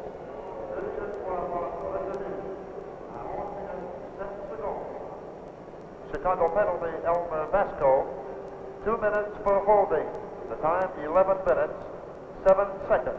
And tonight, the Hawks have got the only power play goal. They've held the Canadiens off on the previous 4 occasions, or 3 occasions. And after a quiet, cautious first period of hockey, it has opened up here in the second period. Canadiens are leading 2-1, and the Hawks are shorthanded. We have Provo on with Richard, Belleville, Russo, and J.C. Tremblay. They're all in over the Chicago line. The face-off, it goes out over the line, down the ice. And Hay and Nestorenko are the penalty killers. On defense, McNeil and Ravlich. They're moving up now to the Canadiens line. Belleville takes the pass, coming out over the line. At center to the Chicago line. Belleville is over. Now Belleville getting set. He tries to center it, gets it again. Back it goes to Russo. Here's Richard shooting it. And Hall made the save. McNeil taken in on the board. Nestorenko shoots it over on this side through an opening down the ice. And it's Bobby Russo coming back there with Richard, Provo, and Belleville. Now the four of them start out over the line.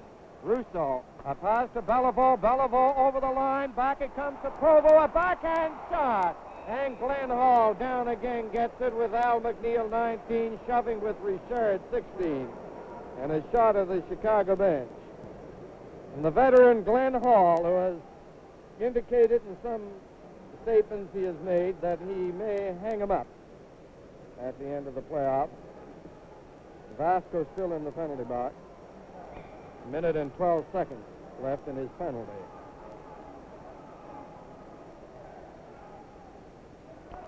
Face-off, Richard turning on the boards. Here's Richard dropping it back. Tremblay over to Russo, a shot. Off McNeil to the right wing. Nestorenko failed to clear it. Here's Belleville. Belleville working his way in. Lost it. McNeil knocked it away. Belleville was upended by Nestorenko. Now J.C. Tremblay. He gets it up on the left side. Belleville with Richard, and it's offside at the Chicago blue line. 12 minutes and 23 seconds have gone by in the second period. Toblake making changes. 44 seconds left in the penalty. Richard, who scored the opening goal of this final series, going off. Richard and Ferguson scoring for Montreal. Henry for Chicago.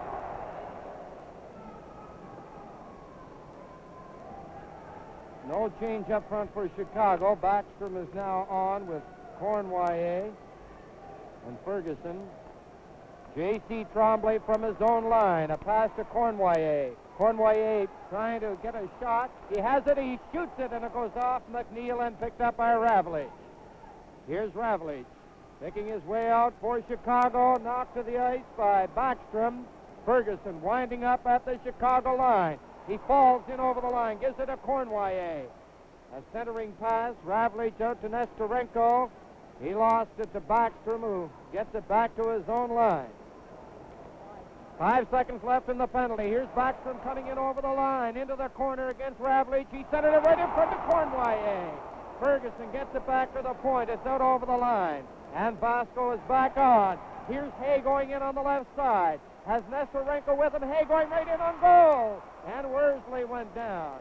Eddie Harris cleared it on the board. Down the ice it goes. And it is icing called against the Montreal Canadiens. This game is coming to you from the Forum in Montreal. I like Canadian lager beer. I'm for Export Ale. Canadian. Export. I know. We can get both in Molson Pleasure Pack. 6 minutes and 32 seconds remaining in the second period. Nestorenko is now going to the Forum Clinic. We'll check on that, see what has happened to him. 2-1. Montreal 2, Chicago 1. A long pass intended for Provo. Down the ice it goes. Richard is going after it. He got there first. There's no icing. Vasco playing it on the right side. Out comes Mackey. They head in over the line. Bobby Hull skating in after it. He's upended. Provo went down to it. Centered in front. And Talbot clearing it up on the right side to Provo, who just got it out over the line to center. Vasco to Esposito. Esposito turning for Chicago. Comes over on the left wing.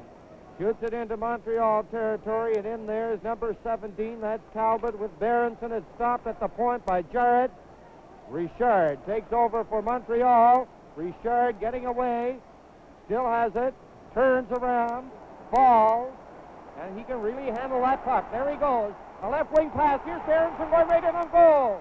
Hall out of the net. And Hall very alertly moved out there and beat Berenson to the puck. Now Canadiens couldn't keep it in. Vasco gets it back to the Montreal line. Talbot clearing it in over the Chicago blue line, and as Jarrett there, a pass to Vasco. Vasco ahead to Esposito, coming down with Bobby Hull. He lost it. Puck is loose. Richard trying to get it, and Jarrett cleared it in over the Montreal line. Harper, a long pass intended for Richard down the ice. Vasco will beat Berenson to it, and it's icing called against Montreal. We have 4 minutes and 59 seconds remaining in the second period. 2-1 for the Canadiens over the Hawks. You know, the league really plays to capacity. Last year, in 21 games, they averaged 14,723 per game. Tonight, 14,737. Chicago, every man up. It's out over the line on the left wing. Ravlich clearing it. McKenzie chopped it in. Makita, 21, going in after J.C. Tremblay. Tremblay turning to get away now from Mons. Up on the boards it goes to Russo. Russo picking his way out on the right side. Ravlich gets it, gives it to Makita. It's cleared in by Duff, and Beliveau was well stranded in Chicago territory.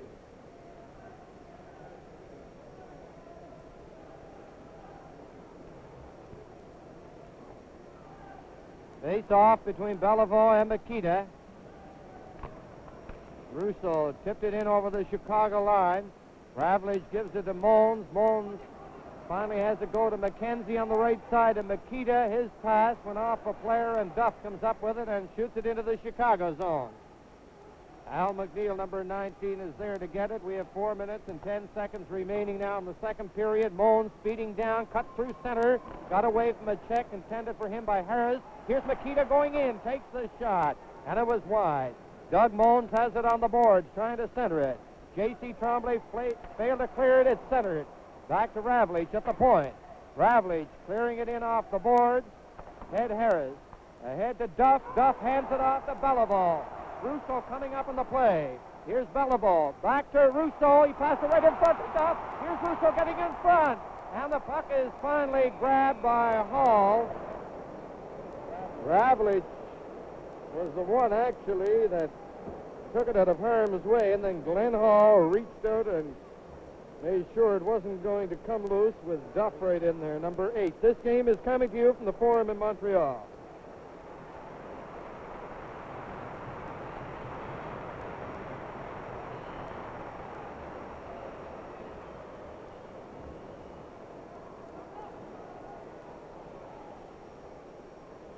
Three minutes and 42 seconds left now in the second period. 2-1, the Canadiens in front. Backstrom from the face-off, cleared it on the boards. Jarrett fell, got up again. Vasco goes in there to help out. Vasco playing it on the boards, not out. Talbot shoots it back. Here's Jarrett. Backstrom is after him. Backstrom takes it, gives it to Ferguson. Ferguson getting it back to the point to Talbot. He winds up, and Hall made a great save on that.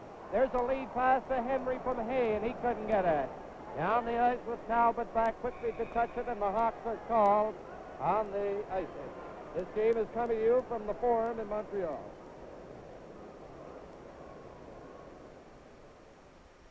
How do you like your beer? Bright and clear like Molson Canadian.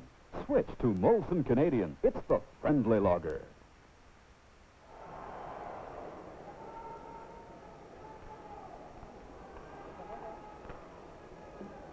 Now LaRose takes the shot right on. Vasco losing it. Backstrom centers it. Hay trying to get it. Cleared it out over the line. Henry coming down on the play. Over the line. Oh, he was belted there by Talbot. And Talbot is going to get a penalty likely for charging. Camille Henry. He went down heavily. Vasco 4, Stanfield 6. Hay 11. They're all solicitous for the welfare of this great goal scorer, Camille Henry. He was belted heavily. And Talbot going off. 2-1, the Canadiens leading, and again the Hawks have the odd man advantage. And now Red Fisher. Canadian penalty, Jean-Guy. 2 minutes for charging. The time, 17 minutes.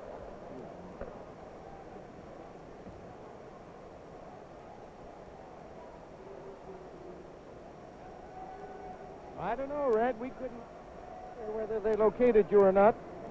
But right now they're lining up for the face-off with the Canadiens line. Henry remains on. Esposito, Mackey, Ravlich, and Hull. Out it comes to the Canadiens line of Berenson coming down with Roberts. Berenson is in over the Chicago line, dropping it back to Roberts. He played it in, and Hull takes over for Chicago. Now Bobby Hull gathering speed, goes down on the wing. He's in over the line, gives it to Mackey. Mackey turns at the point, over to Bobby Hull. Hull over the other side. There's Ravlich standing on his shot. And Ted Harris cleared it down the ice. Right to Glenn Hall, and Bobby Hull is back for Chicago. Minute and 20 seconds left in the penalty to Talbot. Now Esposito going to lead this four-man Chicago attack.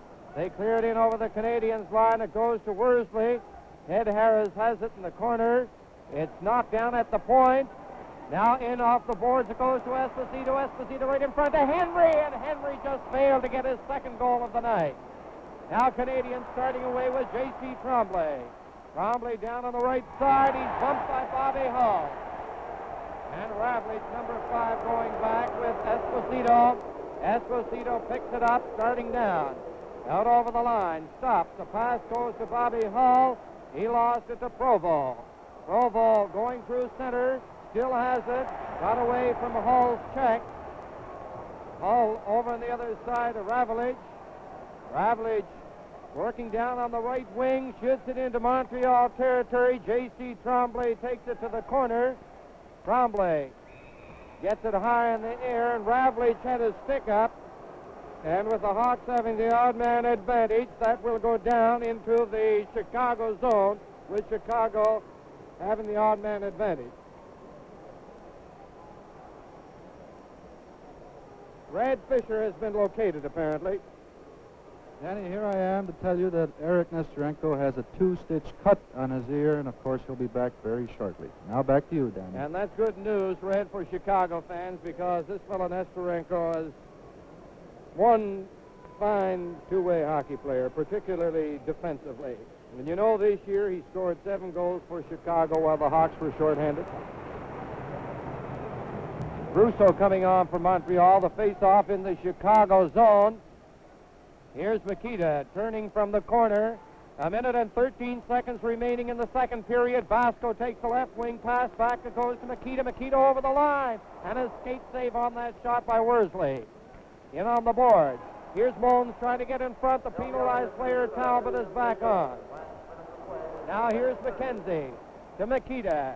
Makita dropping it back. Russo jammed in on the boards by number 18, McKenzie. J.C. Tremblay up on the right side of Russo. Russo ahead to Roberts. He's coming down with Talbot. A pass to Talbot. Talbot over the line. Shoots it right in front. And Roberts couldn't get it. 35 seconds remaining. Moans on the right side. Here's Makita going in. He's a clever one. Back it goes to Moans. But Moans couldn't come up with it. And Makita is really a nifty stick handler. Beliveau coming back. He sent it right in front. And Talbot couldn't get it. Here's Ted Harris taking the shot. And he was wide. Makita coming out over his own line. Played it back to Moans. Moans almost lost it there. Finally stays with it. Makita, Beliveau, flashing likely on Makita. Let's see what the charge will be on Beliveau. So they're going off. With about 5 seconds remaining in the second period.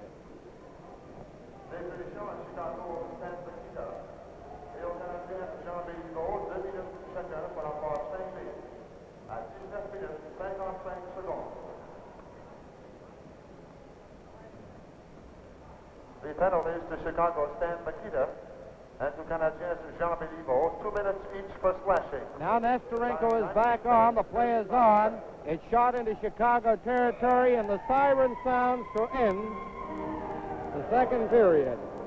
And so, in that period, the Canadiens outshot Chicago 17-9. And so the score at the end of the second period, Montreal Canadiens 2, Chicago Blackhawks 1. This game is coming to you from the Forum in Montreal. And now for Molson Canadian. Here are Canadian folk singers Ian and Sylvia. Molson Canadian, The lager beer that's bright and clear. Molson Canadian, It drinks so smooth any time of year. Molson Canadian, it's brewed by men who know their beer. Molson Canadian, Lager beer, it drinks so smooth, it looks so clear. Just right for folks who really know their beer. if you know lager, you'll agree that it's excellent in brightness and in quality. Molson Canadian, It's friendly, sparkle, greasy eye. Molson Canadian, It's lively, tastefully rich to try. Next time you got a thirst for a lager, bright and clear, drink Molson Canadian. lager beer. Enjoy bright, clear Molson Canadian. It's the friendly lager from Molson, independent brewer since 1786. But Cournoyer was trying frantically to get out. He had not succeeded. Nearing the 8th-minute mark in the third period. Coach Toe Blake making some changes from this power play. Mackey in the penalty box. Minute and 38 seconds left in his penalty. Talbot and Bellevore going off. J.C. Tremblay, Provo coming on with Richard, Cournoyer, and Rousseau. No, Cournoyer goes off and Bellevore is back.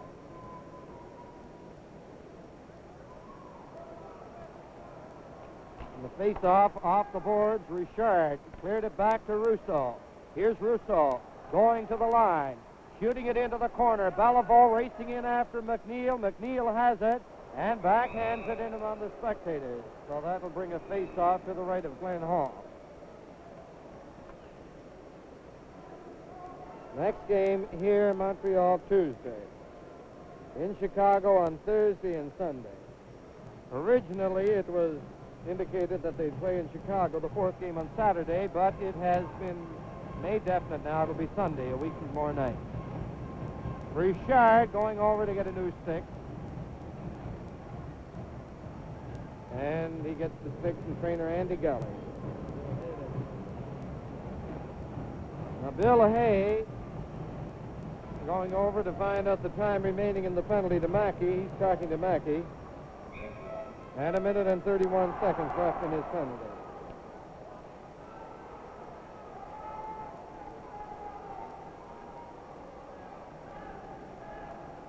All set. Goal drops it. It goes to Richard. Richard going into the corner. One hand on the stick. He cleared it to the other side. McNeil trying to get it out over the line. Canadians keep it in there. McNeil again. Gets it to Nestorenko.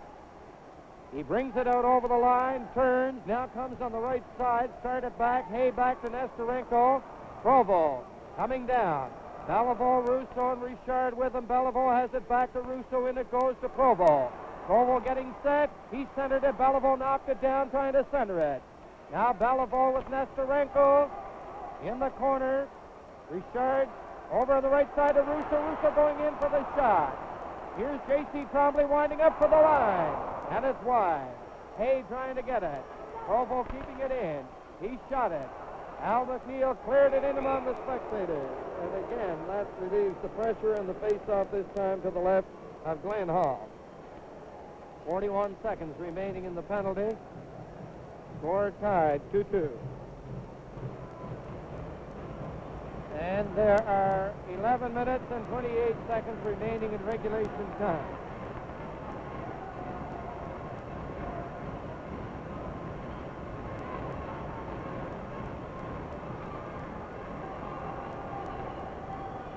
And the Saturday Night Band is with us tonight from the far side.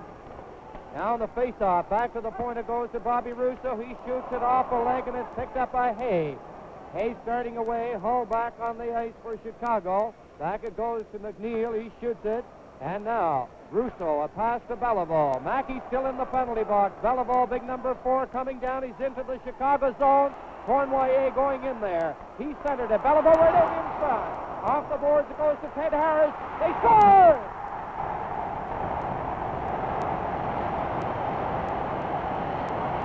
Cornwallier. There he is. Now what's number 10? Hall was down. Out of position. Cornwallier. Getting it. Ted Harris and Beliveau will likely get the assist. Montreal 3, Chicago 2.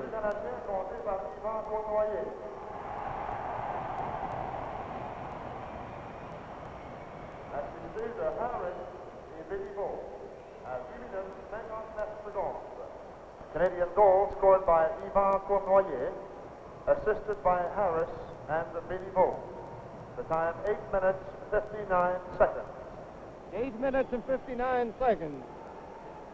And the Canadiens lead again 3-2. Now Beliveau coming back in, trying to get away from Vasco. Vasco lost his stick. And it's Doug Moens behind the net.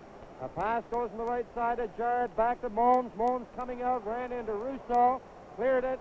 Harper shooting it back, and Russo had not succeeded in getting out over the line. So that scoring play, 8:59, Cornwallier, his second goal in playoffs.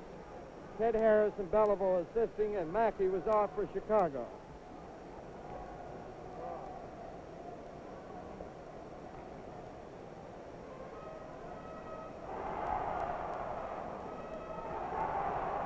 Mackey had 13 seconds remaining in his penalty when the Canadiens scored. Now Jarrett plays it on the right side to McKenzie. He stopped at the line.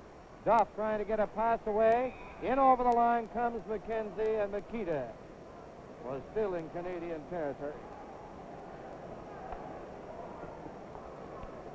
Bobby Hull, number 9, 16 there next to him. Mackey on that Chicago bench. Kenny Warren has not seen service for Chicago tonight. Neither has Pierre Palat. The puck is back in Chicago territory, and here's Vasco coming, a right wing pass to Jarrett. He played it off the board. Ted Harris tried to shoot it by. Here's Makita working in on the right side. He fakes the shot. And back there is Duff, number 8 for Montreal, coming out. Russo takes the pass out over the line with Beliveau at center. Russo cutting down on that right side. And Vasco cleared it back almost in front of the net. Ed Harris, a pass over on an open wing. J.C. Tremblay cleared it in. It's Jarrett for the Chicago Blackhawks. Beliveau after him. It goes to Makita. Makita off to Vasco. 3-2, the Canadiens leading. Hawks get it out into the center ice area. Ed Harris shoots it back, and Vasco takes over. Canadiens are changing on the move. Jarrett faked a pass to get away from Richard. From center, shoots it in there, deflected by Worsley to the corner. And Tremblay takes over around the net. Having difficulty controlling the puck, plays it on the boards. Makita trying to get clear. Richard playing it ahead. Now McKenzie rolls it back in, and it's Ted Harris. Harris getting it out to Richard. He couldn't get out over the line. McKenzie takes the shot off the glass. Number 18, McKenzie going into the corner. Provo taking it. Moens trying to kick it loose. Now it comes loose to Richard. He can't get out, but he cleared it down on the right side to center. And Vasco takes over to Jarrett. We have 8 minutes and 45 seconds remaining now in regulation time, this third period, and it is 3-2 for Montreal. Hawks trying to keep the Canadiens bottled up. Esposito at center, shooting it in over the Montreal line. And here's Duff on the right side of Provo. Coming down with Richard. Provo over the line, takes a shot wide. Al McNeil around the Chicago net. Bobby Hull coming up on the play, but it's Mackey who takes the pass. He goes down with Hull and Esposito. Mackey is over the line. His shot off the boards. Bobby Hull cruises into the corner against Provo. Hull now is checked by Harper. It came in front. Berenson clearing it on the left side. Berenson ahead to Richard. Here's Richard coming down, and he ran into Ravlich. There's going to be a penalty here. Al McNeil.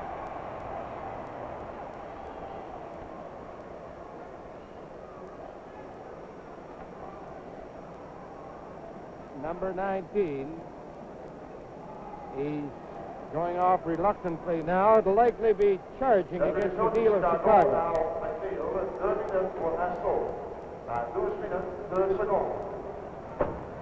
Chicago penalty, Al McNeil.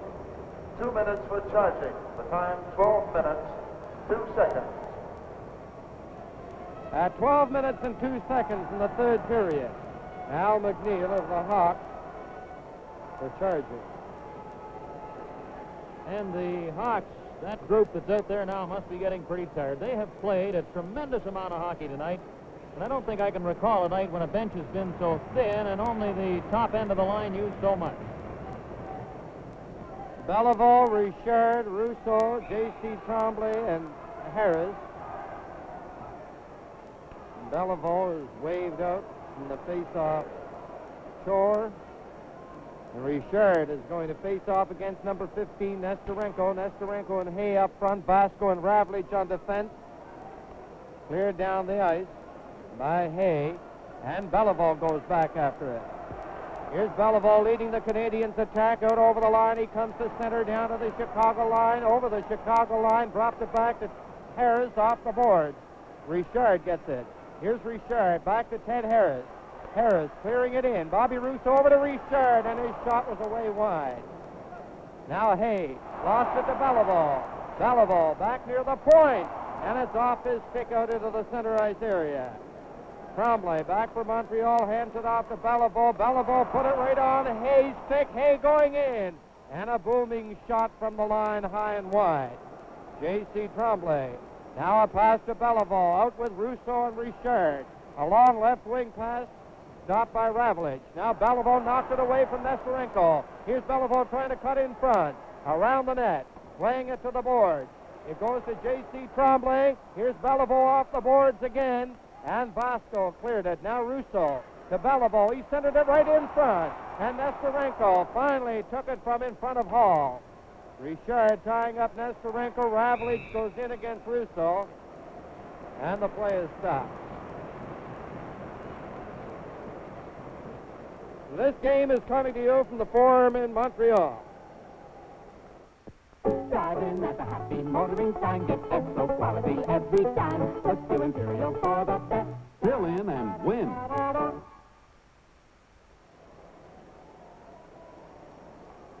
42 seconds remaining in Al McNeil's penalty as they prepare for the face-off to the right of Glenn Hall. And we have Backstrom, Provo, and Ferguson. J.C. Tremblay and Harris playing up in over the Chicago line. Bobby Hull on. It comes back to Ted Harris at the point. He cleared it on the boards. Ferguson trying to center it. He was upended by Ravlich. Now Provo was knocked down by Hay. Bobby Hull trying to get out. And it's stopped by Ted Harris. And Harris playing one of his best games of the season in this one tonight for the Canadiens. Canadiens are leading it 3-2. Al McNeil in the penalty box. 19 seconds left in his penalty. Here's J.C. Tremblay. He shoots it in. Ferguson racing in. Makita, number 21, follows it over to the other side. And Bobby Hull. With Provo watching him, Harris is knocked to the ice by Hull. Ferguson trying to get in. He's swung around by Ravlich. Vasco trying to clear it. Makita finally gets it out over the line. And McNeil is back on with Provo shooting it into Chicago territory. And the Hawks and the Canadiens making wholesale changes on the fly. It's Makita coming down with McKenzie. Makita's pass went off Berenson, and Harper cleared it out over the line. Vasco shoots it in over Montreal's line, and Bobby Hull was still slightly stranded in Canadian territory, and that brought about the offside. Well, Bobby Hull is still stepping into everybody that gets in his road. He hit Big Ted Harris, a solid check there. Dave Ballone is the only man on the Canadiens bench that hasn't been out there tonight. There's Bobby Hull. What a solid hockey player he is, as well as everything else. Talbot plays it on the left side. Jared at the Chicago line. He loses it to Beliveau. Beliveau lost it off his stick. He still has it, trying to center it. And Makita playing it on the board. Vasco takes over for the Hawks up on the left wing to Mons. He decides to go back and plays it in behind the Chicago net. Vasco coming up with it. Vasco, left wing pass to Mons. Here's Mons cutting in there. He goes to the corner, getting set to center it. It comes over on this side to McKenzie. He kicked it. Now McKenzie trying to get it back to Makita. He does. Puck is bouncing, and it was cleared ahead with a gloved hand and is called back. Now there are less than 5 minutes remaining in regulation time. To be exact, 4 minutes and 50 seconds. And it is 3-2. Montreal leading Chicago by that narrow margin of 1 goal. And the Hawks, several of them looking up at the clock as they prepare for the face-off to the left of Worsley. And Billy Ray anxiously looks up from the end of the Chicago bench. Now Ray is hollering out something toward Makita. Makita going back to face off. But Dick Duff had skated out of position.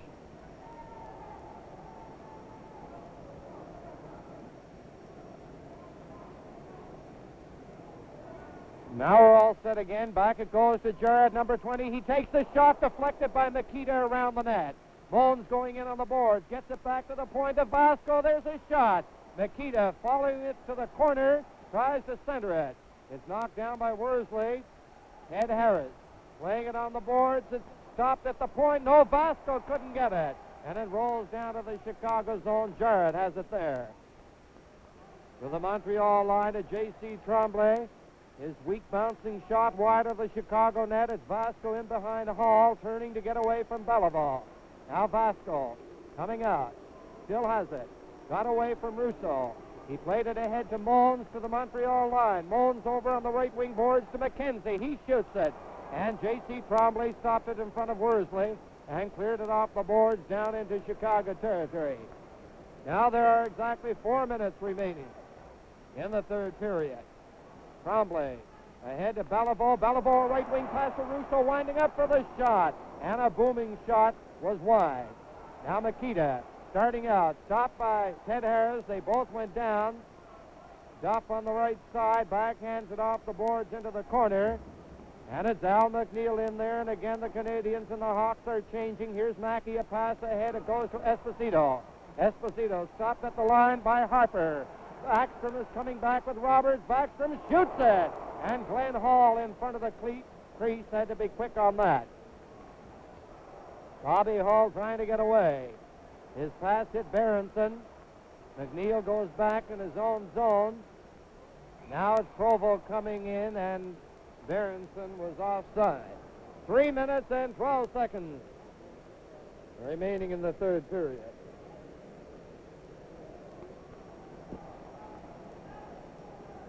Montreal Canadiens 3, Chicago Blackhawks 2. Richard getting it back to Harper.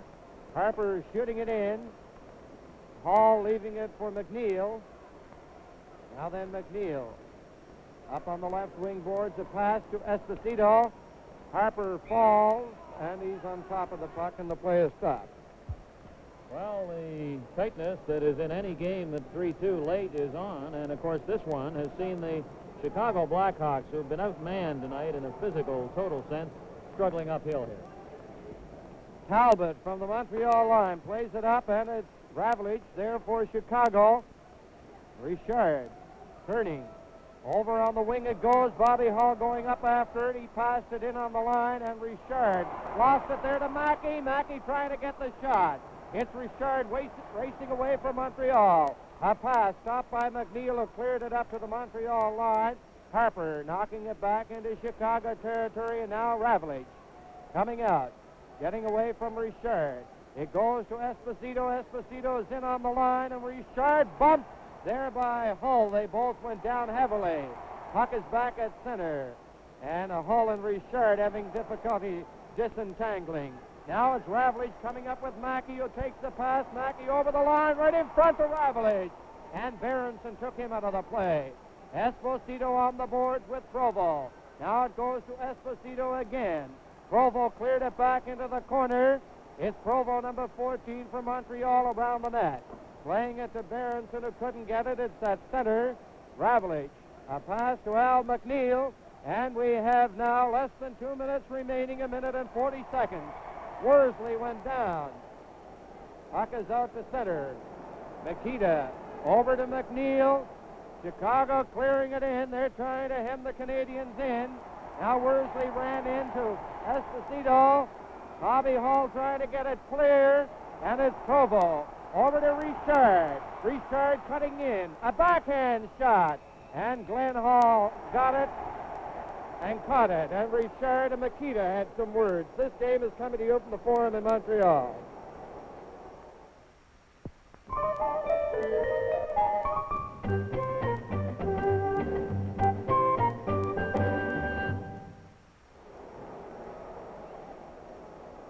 A minute and 16 seconds remain now in the third period. 3-2, the Canadiens 3 and the Hawks 2. And the face-off in Chicago territory. And their immediate strategy, of course, will be to get that puck out of their own zone into Canadian zone. And then they can lift Glenn Hall if that is their coach's desire. And I think it would be, because he has Glenn Hall over to the Chicago bench at the moment giving him instructions.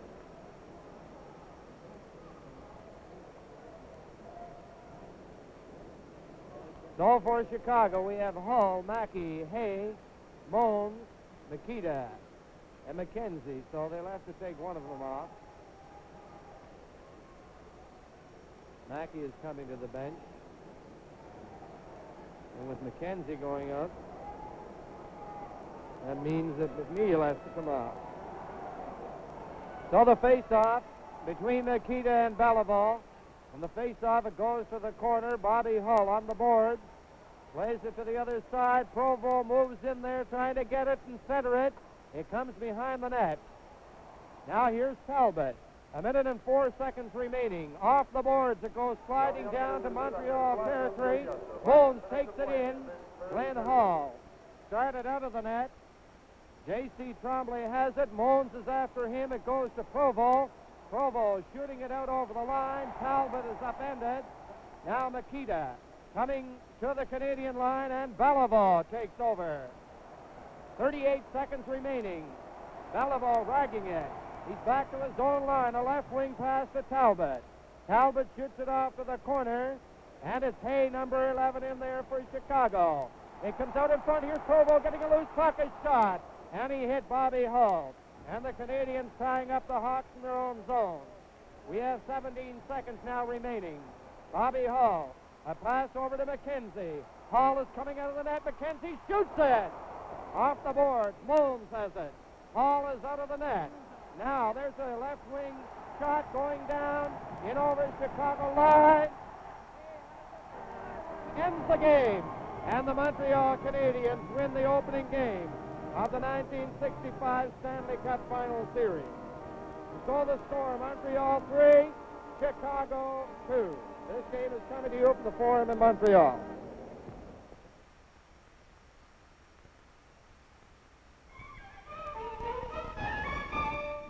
More now from Imperial Oil. New all-out quality. With new all-out quality in both Esso gasolines. Spring 65, Imperial is going all out to raise the quality of both Esso gasolines to the highest standards in Imperial Oil history. Esso all-out quality for the new breed of action cars. New all-out quality. New all-out quality for greater satisfaction for every car in Canada. New all-out quality matched to new standards set by Imperial Oil Research puts more performance into every gallon of Esso gasoline. Never such Esso quality as this. Never such satisfaction as this. You all have quality. Spring '65 began Imperial Oil fulfilled its promise to you with new anti-knock power in both SO gasoline and full thrust power for high compression engines in SO Extra. Combined with SO service and convenience, it all adds up to more for you than ever before. More all-out quality, more all-out value. At the sign of Happy Motoring. Always look to Imperial for the best.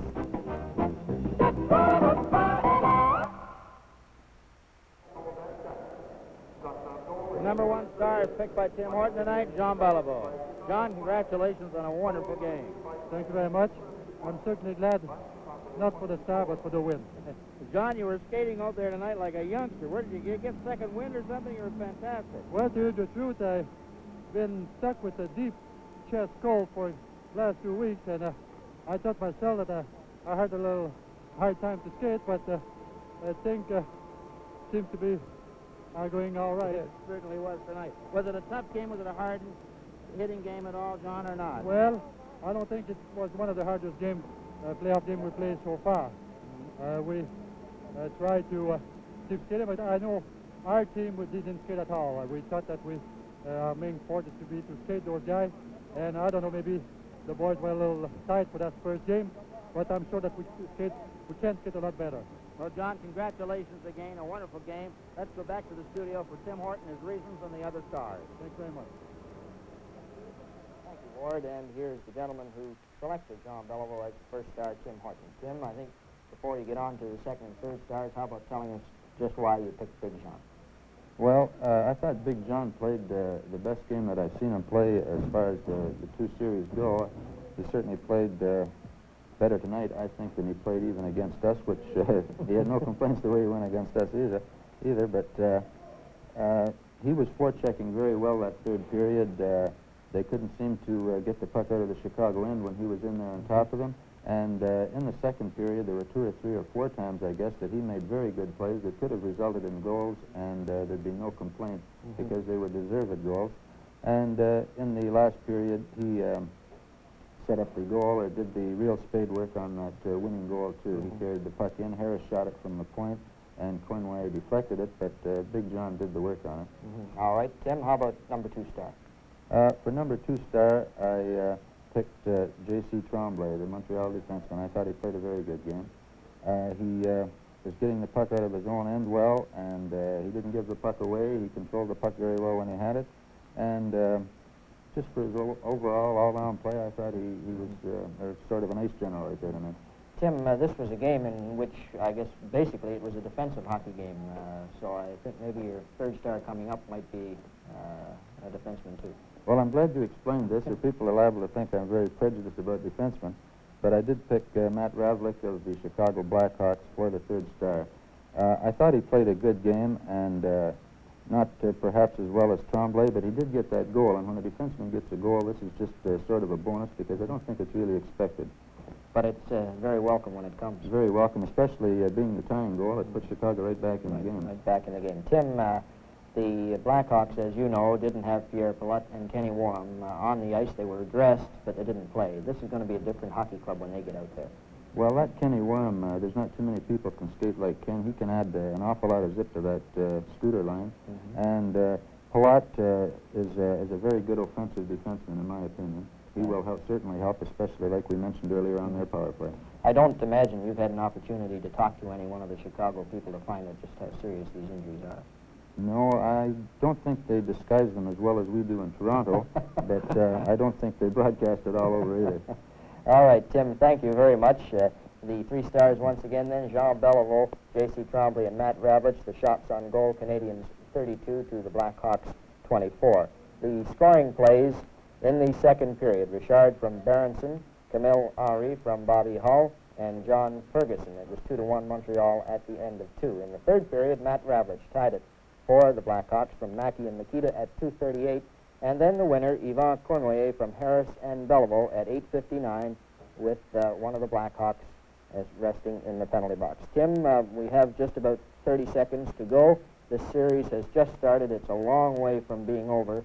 I wonder if as a result of what you saw tonight, you have a thought on what might develop over the next 8 or 10 days? If I was to bet any money on this series, it would be strictly from flipping a coin and seeing which end came up right. You think it's that close, do you? That's right. Tim, thanks very much for being with us. Also, our thanks to George Armstrong, to Ward, Jack Dennett, Al Langwa, and all the guests who are with us. Timmy, I hope we'll see you again. Thank you. Once again, the final score, the Montreal Canadiens 3, the Chicago Blackhawks 2. Frank Selke, Jr., with Tim Horton bidding you good night from the Montreal Forum.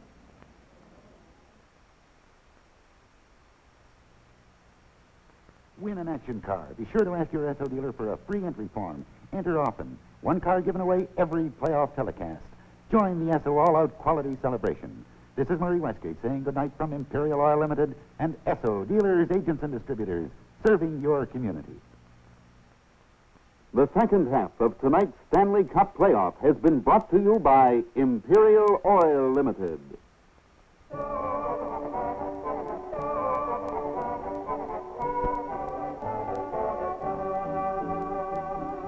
This telecast, Hockey Night in Canada, is the property of the advertisers.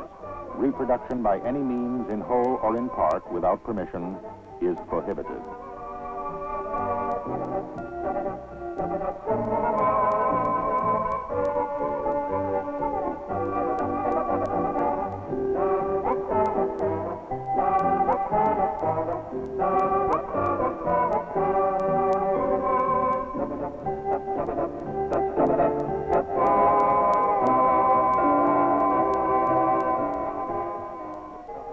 University of Minnesota professor Morton Q. Sibley, who was denied entry into Canada last month, talks with Larry Zolt in Winnipeg on This Hour Has 7 Days, tomorrow night.